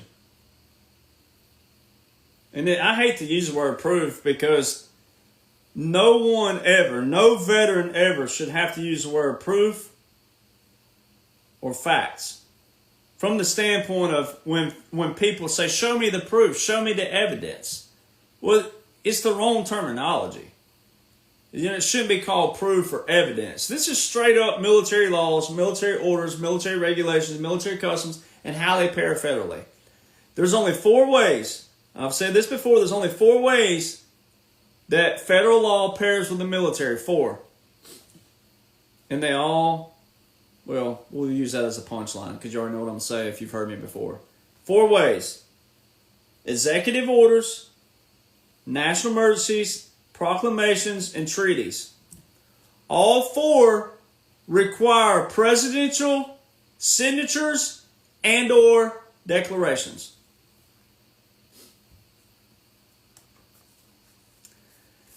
So for the people that thought Joe was real, well, they'll find out later down the road. But for you patriots, for your validity checkpoint, another salute for you. I call it the validation salute. On January 19th, they showed Biden sign an executive order revoking sections of President Trump's Executive Order 13961 from December the 7th, 2020. Executive Order 13961 is called the Federal Mission Resilience Strategy. You know what that is? That's the continuity of operations of the executive branch. So if we weren't in the continuity of operations, what is Biden doing signing a revocation of President Trump's Executive Order 13961, which is called the Federal Mission Resilience Strategy, which is the continuity of operations for the executive branch?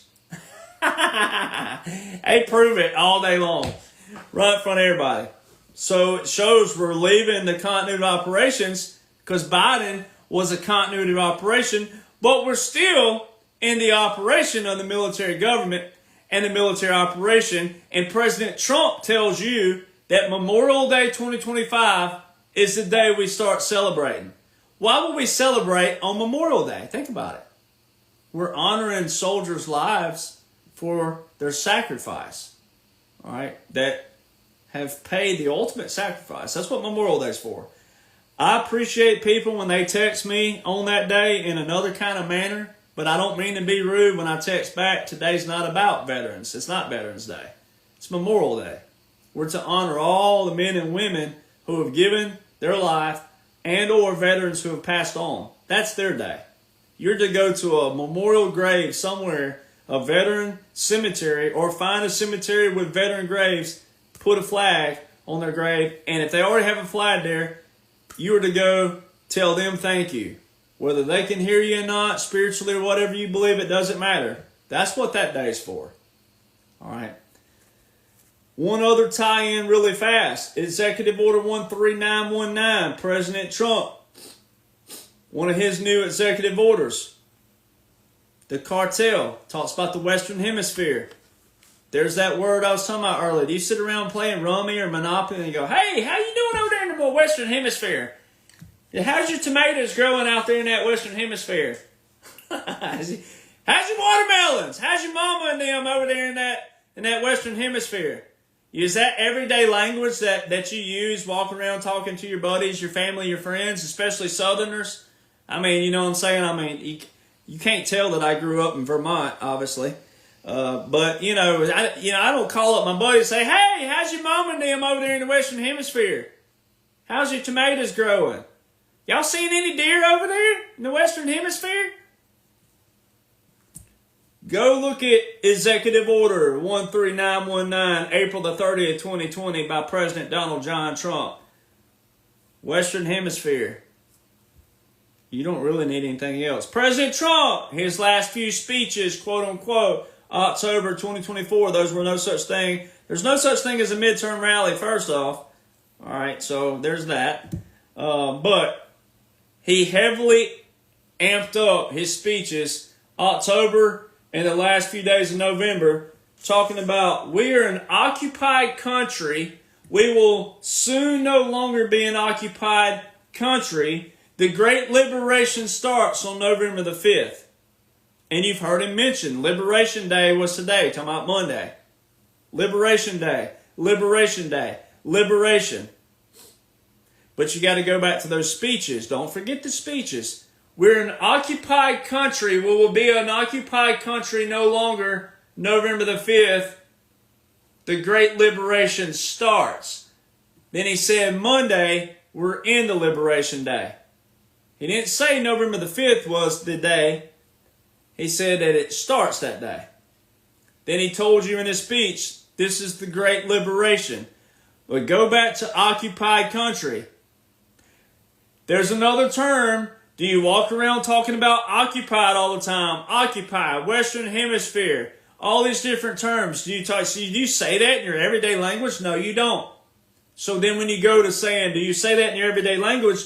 When you go over here and you go, okay, that's not my everyday language, so let's look at coincidences. What are the odds that the term occupied territory is in Chapter 11 of the Law of War Manual, and here's your president telling the whole world October 2024 and early days of November at Madison Square Garden that we're an occupied country, but we will be an occupied country no longer very soon. What are the odds that he's telling you a timestamp, he's forecasting, he's telling you occupied country is occupied territory in Chapter 11 of the Law of War Manual? What are the odds if you were going to Vegas and you say, hey, can you make me a parlay where President Trump is talking about the occupied country, which is Chapter 11 of the Law of War Manual, which is also the chapter military occupation. You want to argue with me? See, that's what you tell people. I want to argue with you.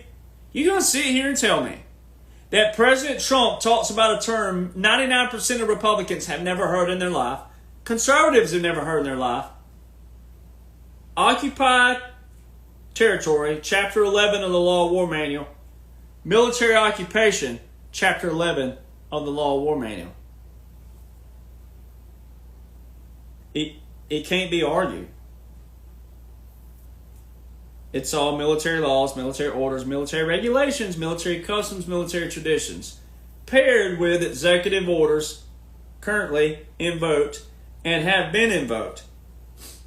So, as I wrap up, I've already gone into the first 4 years was all this was operational, first off. This is an operation, all of it. You got to start somewhere.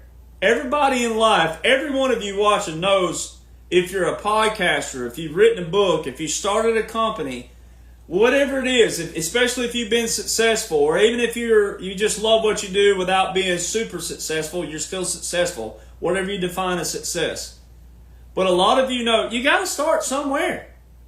We can't just keep talking about draining the swamp, talking about it. Someone had to put, okay, here's our plan, here's our goals, here's our war, here's the battles, here's the missions. See, that's where people lose terminology. I'm showing you the 40,000 foot view of the war. I can show you a lot of the battles that have already happened and the missions that it took to win the battle. That's going to help win the whole war. All right. But you got to be able to remove your emotions and your feelings and all this other stuff, no matter how old you are. It don't matter how old you are. This is not an experienced thing. This is a book smart, what's in place, what's invoked. And then there are visuals to show you that. So you don't have to be a doctor, attorney, lawyer, judge, whatever, veteran. You don't have to be any of that. But you got to know someone like me is a problem solver on the front. You don't want to find the regurgitators. You don't want to find those because all they're doing is regurgitating. A lot of them are regurgitating for ulterior motives, money, etc. Got to find someone like me who's a problem solver who's got it all on the front, who can deliver it to you. Then you get your solace and your peace and your comfort and yada, yada, yada. But you put President Trump in 4 years, the first 4 years. 95% of the battle up front was enforcing the laws and orders. I was just talking to a buddy of mine last night at a restaurant about that. He said, man, I can't believe I've lived all these years and I didn't know any of this took place. Just the simple stuff. And I said, look, it's okay. We're in a spoiled nation for a reason. The problem I have is when people deny straight up military laws, military orders, military customs, military regulations, and military traditions, and then how they pair federally. And then when you have invoking orders in place, and then you have the visuals of that daily around you, that's when I have a problem. Because you're disgracing every memorial grave across this land. And a lot of these people who do that are the same people who claim they support President Trump, some of them, most of them.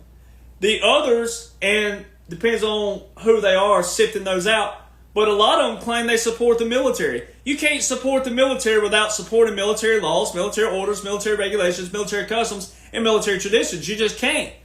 That's pointless to say you support the military, but you don't want to listen to what's invoked by military first. Not federal. Some of it's federal. But if you're going to just think of the government, oh, the government screws us over. Not that government. We're talking about the good side.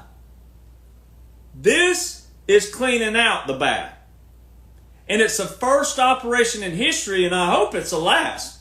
Because we should never get back to what the government looked like the past 150 years. And it's hard to believe it's lasted that long, but it has. It wasn't initially ugly at first, but it got that way. So you had to have a plan in place. President Trump told you Monday, this is a 9-year operation, but it's more probably like 20. He told you when he was asked to do this. And they're going to have revealed all this. This will be unveiled in history when the people are ready for it. This is all a plan. And he tells you when we're going to start celebrating. And then he says we're going to celebrate Memorial Day 2025 all the way to July 4th, 2026. And every single day, he said this in the press conference in California. Why is he talking about Memorial Day 2025 as a focal point in his press conference in California? Why is he talking about July the 4th, 2026 at his press conference in California? Why are all his speeches pretty much the same, except for he adds in what he needs to add where he's at? It's because they're proclamations. They're not speeches. Why is he still doing rallies? Why is he still doing speeches like he did in Vegas a day or two ago? Why is he doing this? He's already president, right? No, he's not. He is an operation. This is an operation. That's why there's no White House military office. That's why you can't find... Biden didn't have a White House military office. The last White House military office was Obama. That's what proves all this. So you got to have little things that draws people in. If they're still negative or still being whatever, you got to show, well, this is the operations and functions. How come there's not this, or how come there's not that? That's how you do it. And then you got to guilt them a little bit and say, do you love our military? Do you support our military at least? And they say yes. We go, well, you got to listen to this veteran. You got to listen to Jonhson. He's a veteran, and he's showing you what all veterans know about military laws, military orders, regulations, customs, traditions. There's that. All right. So you put President Trump in 4 years. He enforces the laws. I was just talking to my buddy, like I said last night, and then I was talking to my dad today about that. And I said, I told my buddy last night, I said, look, my dad's in his early 80s. He's lived a lot of life. He's an honorably discharged veteran. My dad loves this land. He loves his country. He loves President Trump. He's an honorable discharged veteran from the United States Air Force of the 60s. All right, whole different generation. And loves his country. Would fight for it just like that. If he was asked right now to go out, he would. He told me not long ago, he said, I can drive a tank. I can do something. Right? Even with where he's at in his 80s. All right? But even my dad, when this was first starting, I told him what's going on. I said, there's a secret military working behind the scenes. A lot of us. There's a lot of secret military working behind the scenes. And the way you know it is by the labor, by the fruits of your labors, like the Bible talks about your fruits, right? So there's a secret military working.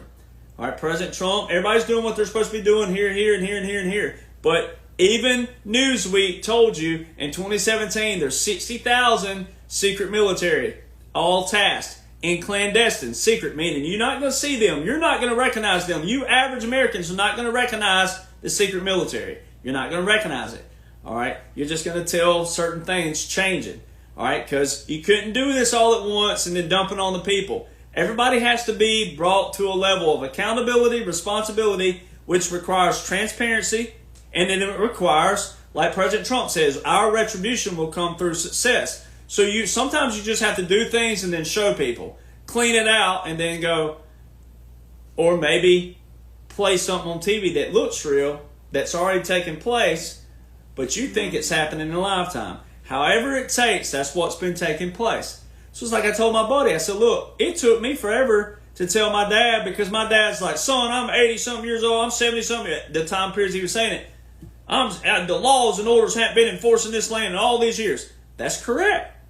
But new sheriff rolled into town November the, November the 8th, 2016. New sheriff rolled into town. But he was already in town, and you just didn't realize it. Even long before the escalator ride in 2015. He told you Monday, 20 years ago. Do your math, all right? That would put you around, what, 2005, 2004, 2005, 2006. Do your math. That was shortly after 9/11. What did President Trump just sign an executive order for? Releasing all the information on what? JFK files, Martin Luther King Jr. files, and Robert Kennedy. All right. But he also has a Supreme Court docket filed March 19, 2024. I've talked about it. It includes the assassination executive order 12333 by Ronald Reagan.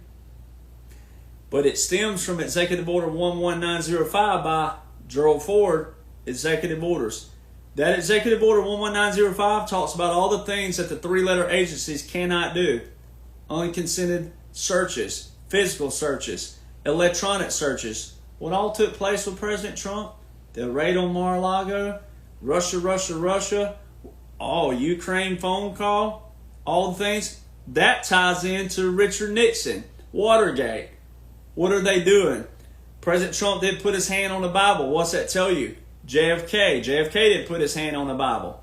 Who was assassinated by the deep state? What are the files already showing? George Herbert Walker Bush, who was Lyndon Johnson's CIA director, was a part of this. All of it. So everything's going back to at least JFK, because I don't think Americans can handle anything past JFK. You don't even really need anything past JFK. You're going to watch all this unfold right in front of you. All right, 9/11 ties in because of this docket case and the assassination, because of the question posed in the court docket. It specifically says, can a president order SEAL Team 6 to commit a murder? The last time SEAL Team 6 was involved in anything with the president and a direct order from the president, Obama. Ooh. Bin Laden. Who have they been releasing from Guantanamo Bay? They released a guy just a couple weeks ago who had no charge on his record. All these people were held from 9/11. All these Afghanis and different people that they held at Guantanamo Bay, no charge on their records. That's the same as all these prisoners that DNA proved they didn't do the crime and they spent their life in jail. I mean, can you imagine the chill bumps? Can you imagine sitting in a prison knowing you didn't commit a crime, knowing you're innocent, knowing someone framed you, knowing someone said, well, they're just a low-life scum, blah, blah, blah, blah. Let's take them and put them in. Can you imagine sitting in prison knowing you didn't do a crime? Can you imagine when DNA proves that you didn't do it and you set free? Think of the life that you have left, sure. And then they give them millions of dollars, which don't pay for their life that they just lost. Can you imagine? I mean, I get chills thinking about that. Knowing when you know you're innocent and you're being framed and you go to prison for a crime you didn't do, and then DNA or you get set free, whatever. Can you imagine? Can you imagine? Really think about that feeling you would have. Sure, you want to go live life, but I mean, come on. It's like the Shawshank Redemption. I mean, think about when you look out and you're like, oh my God, the world is passed you by. And then you got to get used to everything. Can you imagine? You put President Trump in 4 years, enforce the laws, never start a foreign war, clean up all the wars that these swamp people have done, mend all these relationships with foreign nations, etc., etc., etc. Find out where all the money's running. Find out all the banks that are attached to it. Find out all the names that are attached to it. It took time, ladies and gentlemen. And how they were going to do that, like my second book, the start of it, asked this one question. How do you drain the swamp effectively and efficiently from top to bottom? Draining the whole swamp, not just a little bit of it, draining the whole thing, but never starting a civil war, a civil disturbance, or anything of that nature, but also garnering the people's attention the correct way to get you involved. Whether you get mad or angry, bitter, upset, that's perfect, because you're involved. We got your attention. What do we got to do to get your attention? We got it. All right? But never firing a shot at the enemy and letting the enemy self-destruct. You trap them. How do you do that? Lawfully. You trap them. You enforce the laws on paper. Because no one could look at President Trump and say, you can't do that, President Trump. All President Trump had to do was, why did the Congress pass this in 1798? Why did the Congress pass this in 1823? Why did the Congress pass this in 1857? Why did the Congress pass this in 1878? Why did the Congress pass this in 1912? Why did the Congress pass this in 1947? Pick a year. All President Trump had to do was say, why did the Congress pass this? Why do you still have it on paper if I can't use it? Enforce the laws. Real simple. Then, because you couldn't tip off the enemy, they had to do it piece by piece. You pull President Trump back in a World War II tactic. It's already been done before, ladies and gentlemen. Government in exile. Huh. Wow. What's this little thing right here again?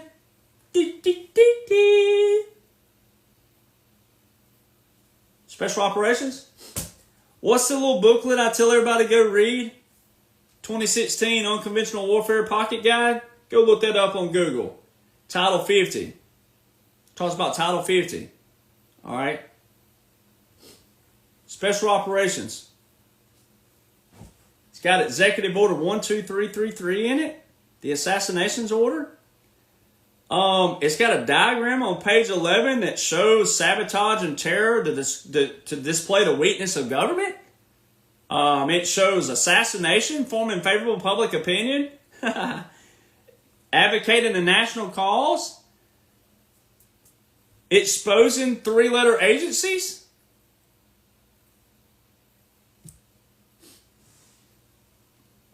So you pull President Trump back in a government in exile. And what does 2016 Unconventional Warfare Pocket Guide have in it?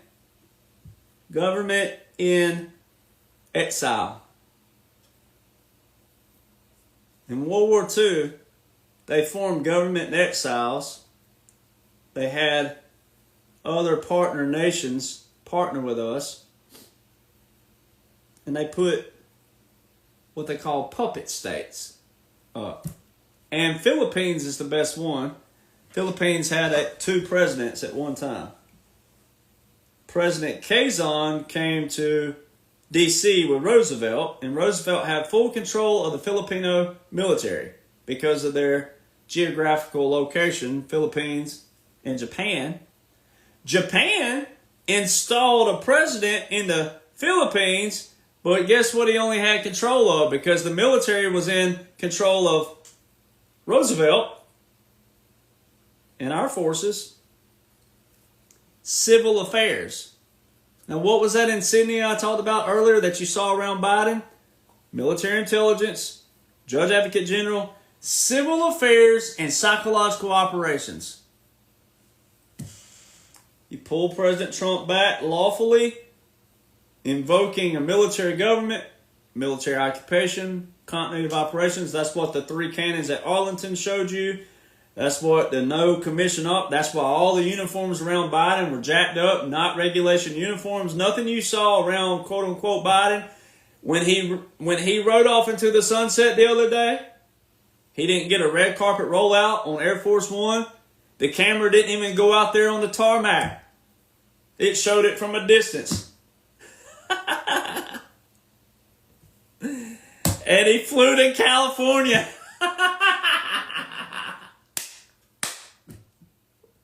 And it didn't fly Sam call sign. Nothing.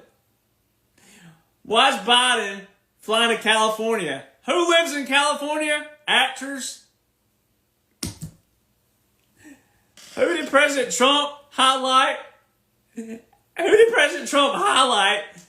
At the inauguration at the Capital One Arena? Didn't he highlight John Voight? Didn't he highlight? What is James Woods doing being one of the highlight features? They all look just like Biden along the way. All these actors that look like Biden, all of a sudden being the two people that are being talked about at the inauguration. And old Biden don't fly to Delaware. Oh no, he flies to California. He can't make this stuff up. And this 4 years, you put President Trump back in, and now he gets to clean up without any kind of civil disturbance. He gets to clean up all the mess that Biden made without a civil disturbance. See, the key goal is to keep civil peace, to keep civil rest, and clean out all the crap, right? So it don't matter that people think that Biden was real. He wasn't. First off, he wasn't real. Laws and orders show that. And then laws and orders also show that he was never president. But right now, we're still in operation. All right? And like the Sam call sign with President Trump, the doomsday plane, the differentiator of that with Biden and the Sam call sign is the doomsday plane, is with President Trump.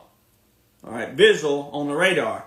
Biden, like I said, you can see the Air Force One on radar, but the doomsday plane will be somewhere way over here. If they can show them both on radar, it's not a security risk because you're not getting around those aircraft in the first place, period, in real situations. The other one that shows and proves it the most is the one I talked about, the Executive Order 13823. Gitmo, Guantanamo Bay. All right. President Trump started talking about February 2016. For all of you who want justice, you're going to see justice. Give it time. Y'all got to let this have time. Time. This is an operation. You're going to see justice served, but it's got to be done lawfully. You will see justice served. President Trump's already told you that. It just takes time.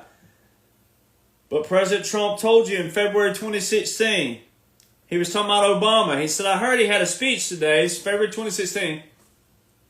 Which, once again, you got to think about February 2016. Do your math. That means that Obama had 11 months left to be president. So think about it. He had a speech about shutting down the spa, Guantanamo Bay. President Trump said, we'll see about that, right? And that ain't going to happen. President Trump revoked Obama's executive order on January the 30th, 2018 with Executive Order 13823. He revoked a portion of Obama's 13492 that was to, quote-unquote, shut it down. All right. Well, how come Biden said in February 2021 and September 2021, Biden said, quote-unquote, that they were going to shut it down? Why did the administration make an emphasis? Biden administration wasn't real, but for the people that thinks it is, why did they put an emphasis that we're going to shut it down? If Biden was president, ladies and gentlemen, a lot more expensive pen than this cheap one from someone's events, services, and healing therapies. You saw President Trump, the first time in history that he's got in an arena for this massive audience and he's sitting there signing orders. Piece of paper and a pen. Done.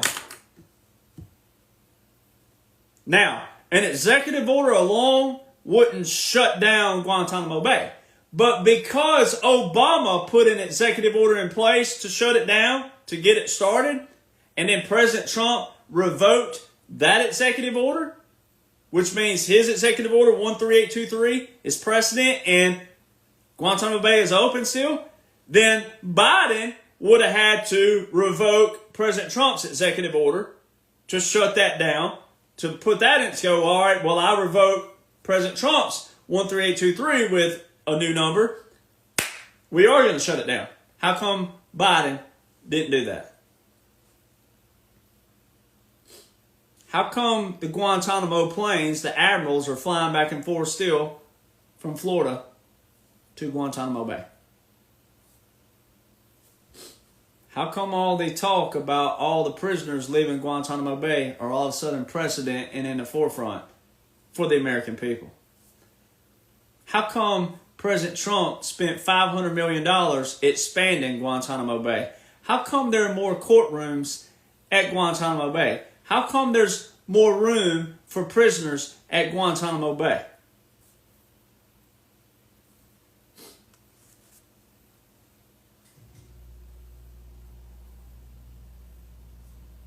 These are things that your average Republicans, conservatives, really need to focus on. Liberals, a guy like me or a person like me, you and your damn pronouns and all this other stuff, whatever, all that bullcrap, yada yada, whatever. I personally don't care how you live your life behind your closed doors. I personally don't care if you walking down the street in a restaurant, as long as you're not looking like some dog in heat, like some people do in California. You just got to hold hands and kiss all over each other when married couples don't do that. All right, the PDA. Y'all relax on some of that bullcrap. But personally, a guy like me, I don't care. You're not going to put it, we're not going to have it in federal. I don't think it should be in state government. But states have the authority to do that, people. But President Trump said we're taking the power out of D.C. and giving it back to the people. That's what's taking place. Me personally, you need someone like me who thinks like me, because if you're gay, Buddhist, atheist, whatever you are, I'll fight for you.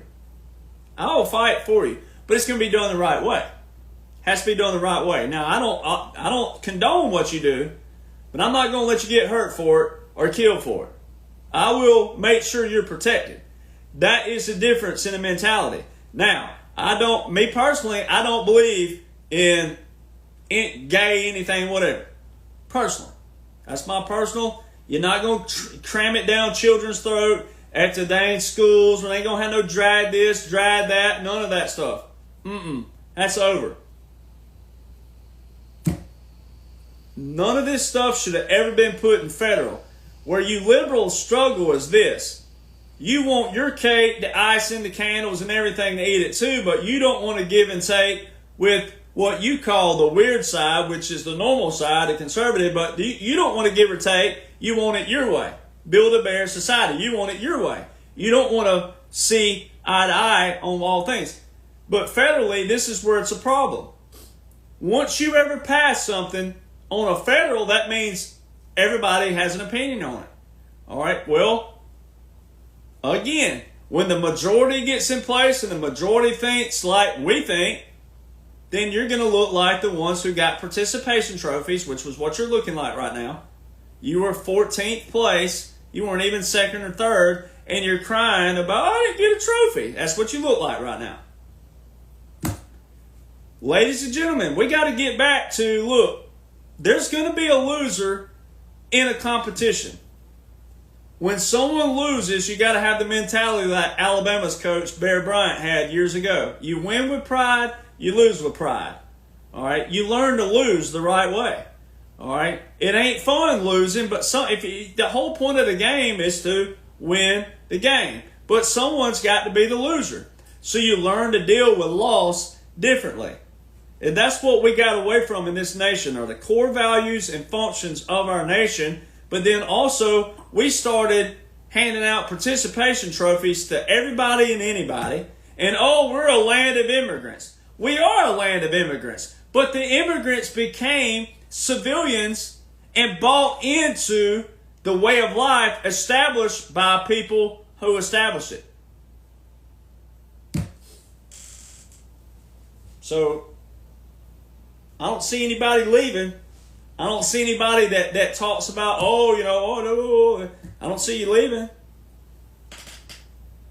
Then you got the ones out there to take up for the Native Americans were here first, and if anything, you should be apologizing. I'm Native American. Now, I'm a lot more Irish than I am Native American, but I got Native American. I can prove it with the DNA. Now, I don't want to get a nickname by President Trump. I don't want to be called Sitting Bull or something like that, like old Elizabeth Warren got Pocahontas, because I don't have a lot of Native American, but I have Native American.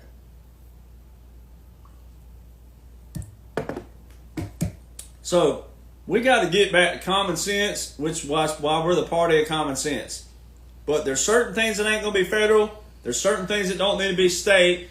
That's what you've been seeing iron out. And President Trump said that in one of his speeches just today or yesterday, whenever it was. I got to look at the dates. But he said we're emphasizing, we're getting the federal and state, their laws back in place. But states should have more power with certain things. And he's been putting a heavy emphasis on that. We got in trouble by putting too much stuff federally and then letting the wrong people have say-so when they didn't even know how.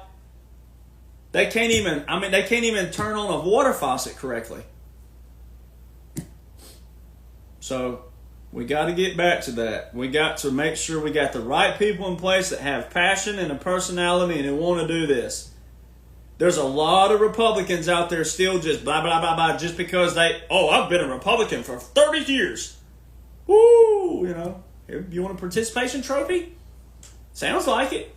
So we got a lot of people who just want to be a face and they want to be a name for the wrong reasons. If they don't have a personality like mine, even if it's not like mine, like that, but I'm saying if they don't have passion about this stuff, we don't want them in place. We don't want them there.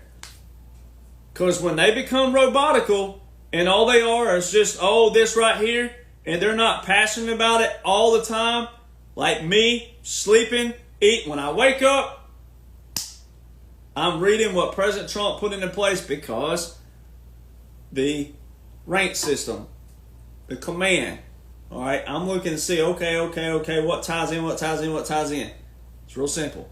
Everything President Trump has done has been lawful, and it is so close to the foundation. It is a foundation.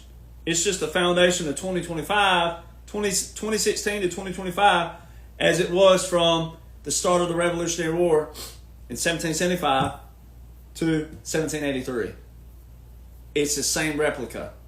It's all been done lawful by the core values and the functions of the military and federal, the right way federally, and how they pair. President Trump has done that to the T. And that's why, not because my book is my book, but because we have to account for this in history. We also have to make sure if you are Native Americans look 7 generations out, thinking about how you live your life now for 7 generations, preparing for them.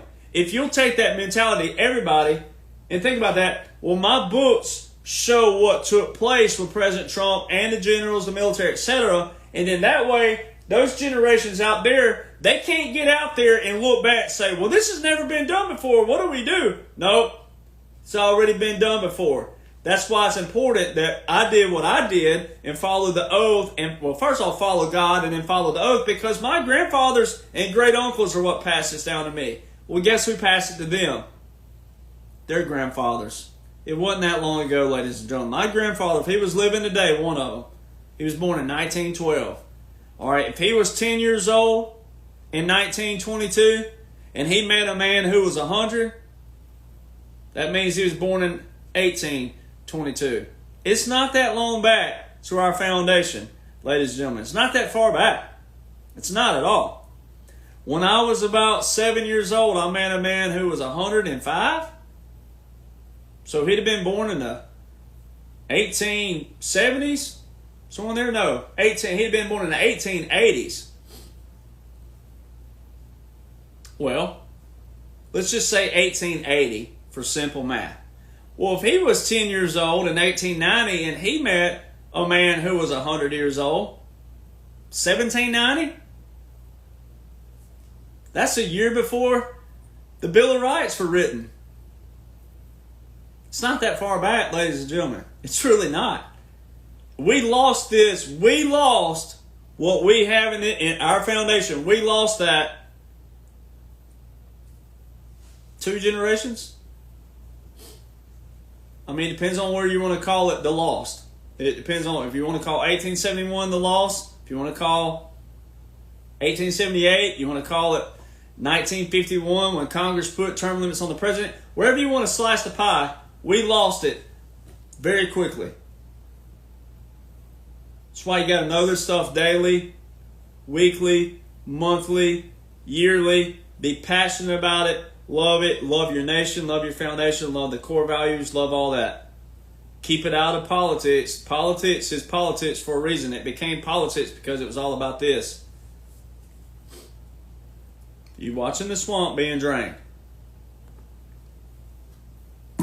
Alright, so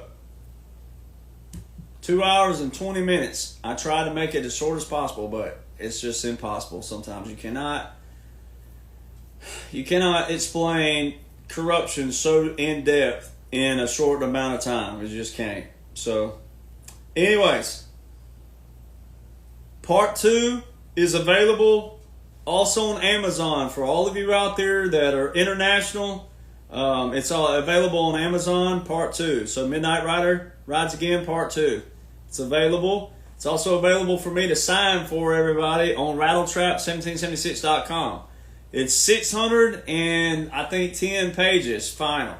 All right, a lot of that are pictures.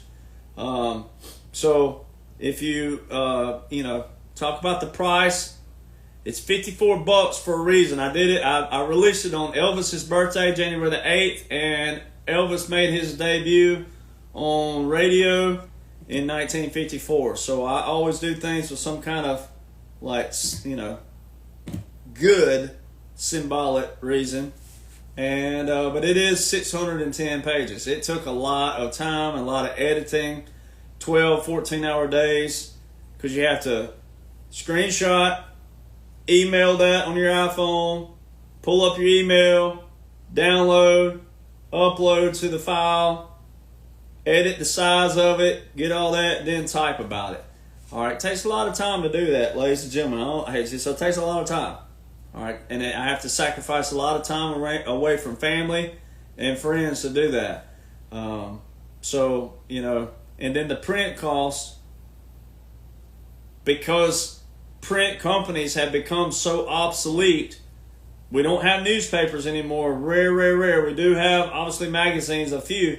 But because those have become so obsolete, it's hard to find a print company who can, print that for a decent cost. So it's not as easy as people think. So a lot of work went into that. And then also, because I was under a contract first, the goal was to get part 1 out as quick as possible in another manner for people's sake, to realize what's going on.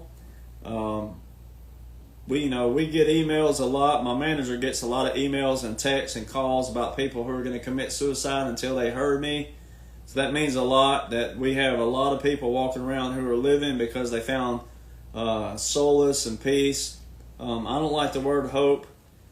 I do like it if it's in the right biblical term, faith, hope, and love, but most people butchered that word. So solace and peace. So we put that book out quick. So part 2 really puts a heavy emphasis on the chronological timeline. I went into my whole chamber of things I'd say from 2015, 2016, all the way up. Chronological. So it's a lot of photos and little excerpts of what you're looking at, reading. It's only like 107 pages of full-fledged reading. And I made the paragraphs real short. So it's not like long, chunky paragraphs. So I put that in the chronological. Of special operations, clandestine operations, covert operations, how President Trump, the generals pulled this off, and then little excerpts about Title 10 versus Title 50, where the average person can read it and comprehend it and study it. Use it as a study guide. And then, obviously, I don't like references in the back of the book personally. I hated that in school myself. I wanted the references to be right there where you didn't have to hold your place and flip to the back. I put all the references as you go. So you can literally put the book open, pull your laptop up, or put your book in your lap or on a table beside you, however you do it, and you can pull up the links, even though you can't click on them, obviously, because it's a book, physical book. But, we are going to make an audio book. We are going to do that. We are working on that. It takes time. I do have that in plans, though, because I do have some listeners. I actually have a deaf listener, so that's also cool in another kind of manner. Really cool. And I have some blind followers as well. So, we plan on doing a full audio book that way. But once again, the book right now is designed to where you can put it down and you can type that out, and once you type enough of those wacky characters that they have to do on URLs, it'll pull up, and you don't have to you don't have to type the full thing. You just click on it, and then it'll pull it up. All right, so there's that. Now, a lot of those links that were whitehouse.gov with quote-unquote Biden, they're not going to work anymore because it's gone, forever gone. All right, so, that happens in history with magazines and things that have shut down and other things like that. Certain colleges don't hold on to certain things after a certain amount of years, so that's just part of, dumping files and things. Not like Hillary deleted, but, like you do have to delete certain things eventually to house what you want to house. Because that's how technology works. All right, so part 1 and part 2 are also available in a bundle as well on Amazon.com, and then also, no, they're not on the bundle on there. You have to get them separately. So only bundle you can get. So you can get part 1 and part 2, I think, for $70, I think it is, on rattletrap1776.com. So I'm also going to be working on a new website. It's going to be the same URL, rattletrap1776.com, but I'm going to get some more color put down to it. But right now, when you go to the site, you have to click on Get More Gear. When you click on Get More Gear, then it sends you over to the Shopify page where you find the books. And other stuff, the shirts, etc., stuff like that, all those stuff I have up. So, the dash, all the dash logos, all the dash matters has become my slogan. So I got that trademark. By the way, ladies and gentlemen, whenever you start selling something, like when you have, like this is my slogan. It's like a pun off of the Country Light song. So Cowboy Light. So whenever you start selling something, it's a trademark because all you got to prove is your proof of sales, your usage. So for future reference out there, for people out there that aren't trying to steal trademarks and stuff like that, like some people, all you got to do is have something and proof of your sales. And there are cases in history where someone in Maine had an idea that was the same as someone in California and they didn't know each other, and they can prove that. And, as long as it's not like took off like federally, then you can still sell in Maine. If Maine don't interfere with California and California ain't but federally, since mine covers a lot of states, bingo, over said and done. All right, so the dash matters, even though I try not to infringe on anything with President Trump, the dash matters. You can get all that gear over there. So for all of you who are fully awake, it's a conversational piece. This is how you engage with people out there. They go, hey, the dash matters. Tell me about the dash. Got 'em. All right, that's how you do it. And if you can't tell them, then you just throw me under the bus. That's what I'm here for. You say, hey, I can't explain it like this guy can. It's his slogan, and he can be blah, blah, blah. Boom, bingo. Then it puts the pressure off of you.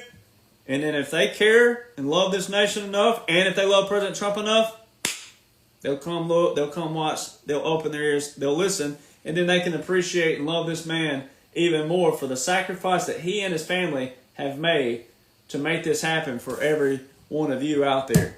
All right, and giving me the opportunity to serve again, and all of us veterans who are serving in other capacities outside of the actual Department of Defense in uniform.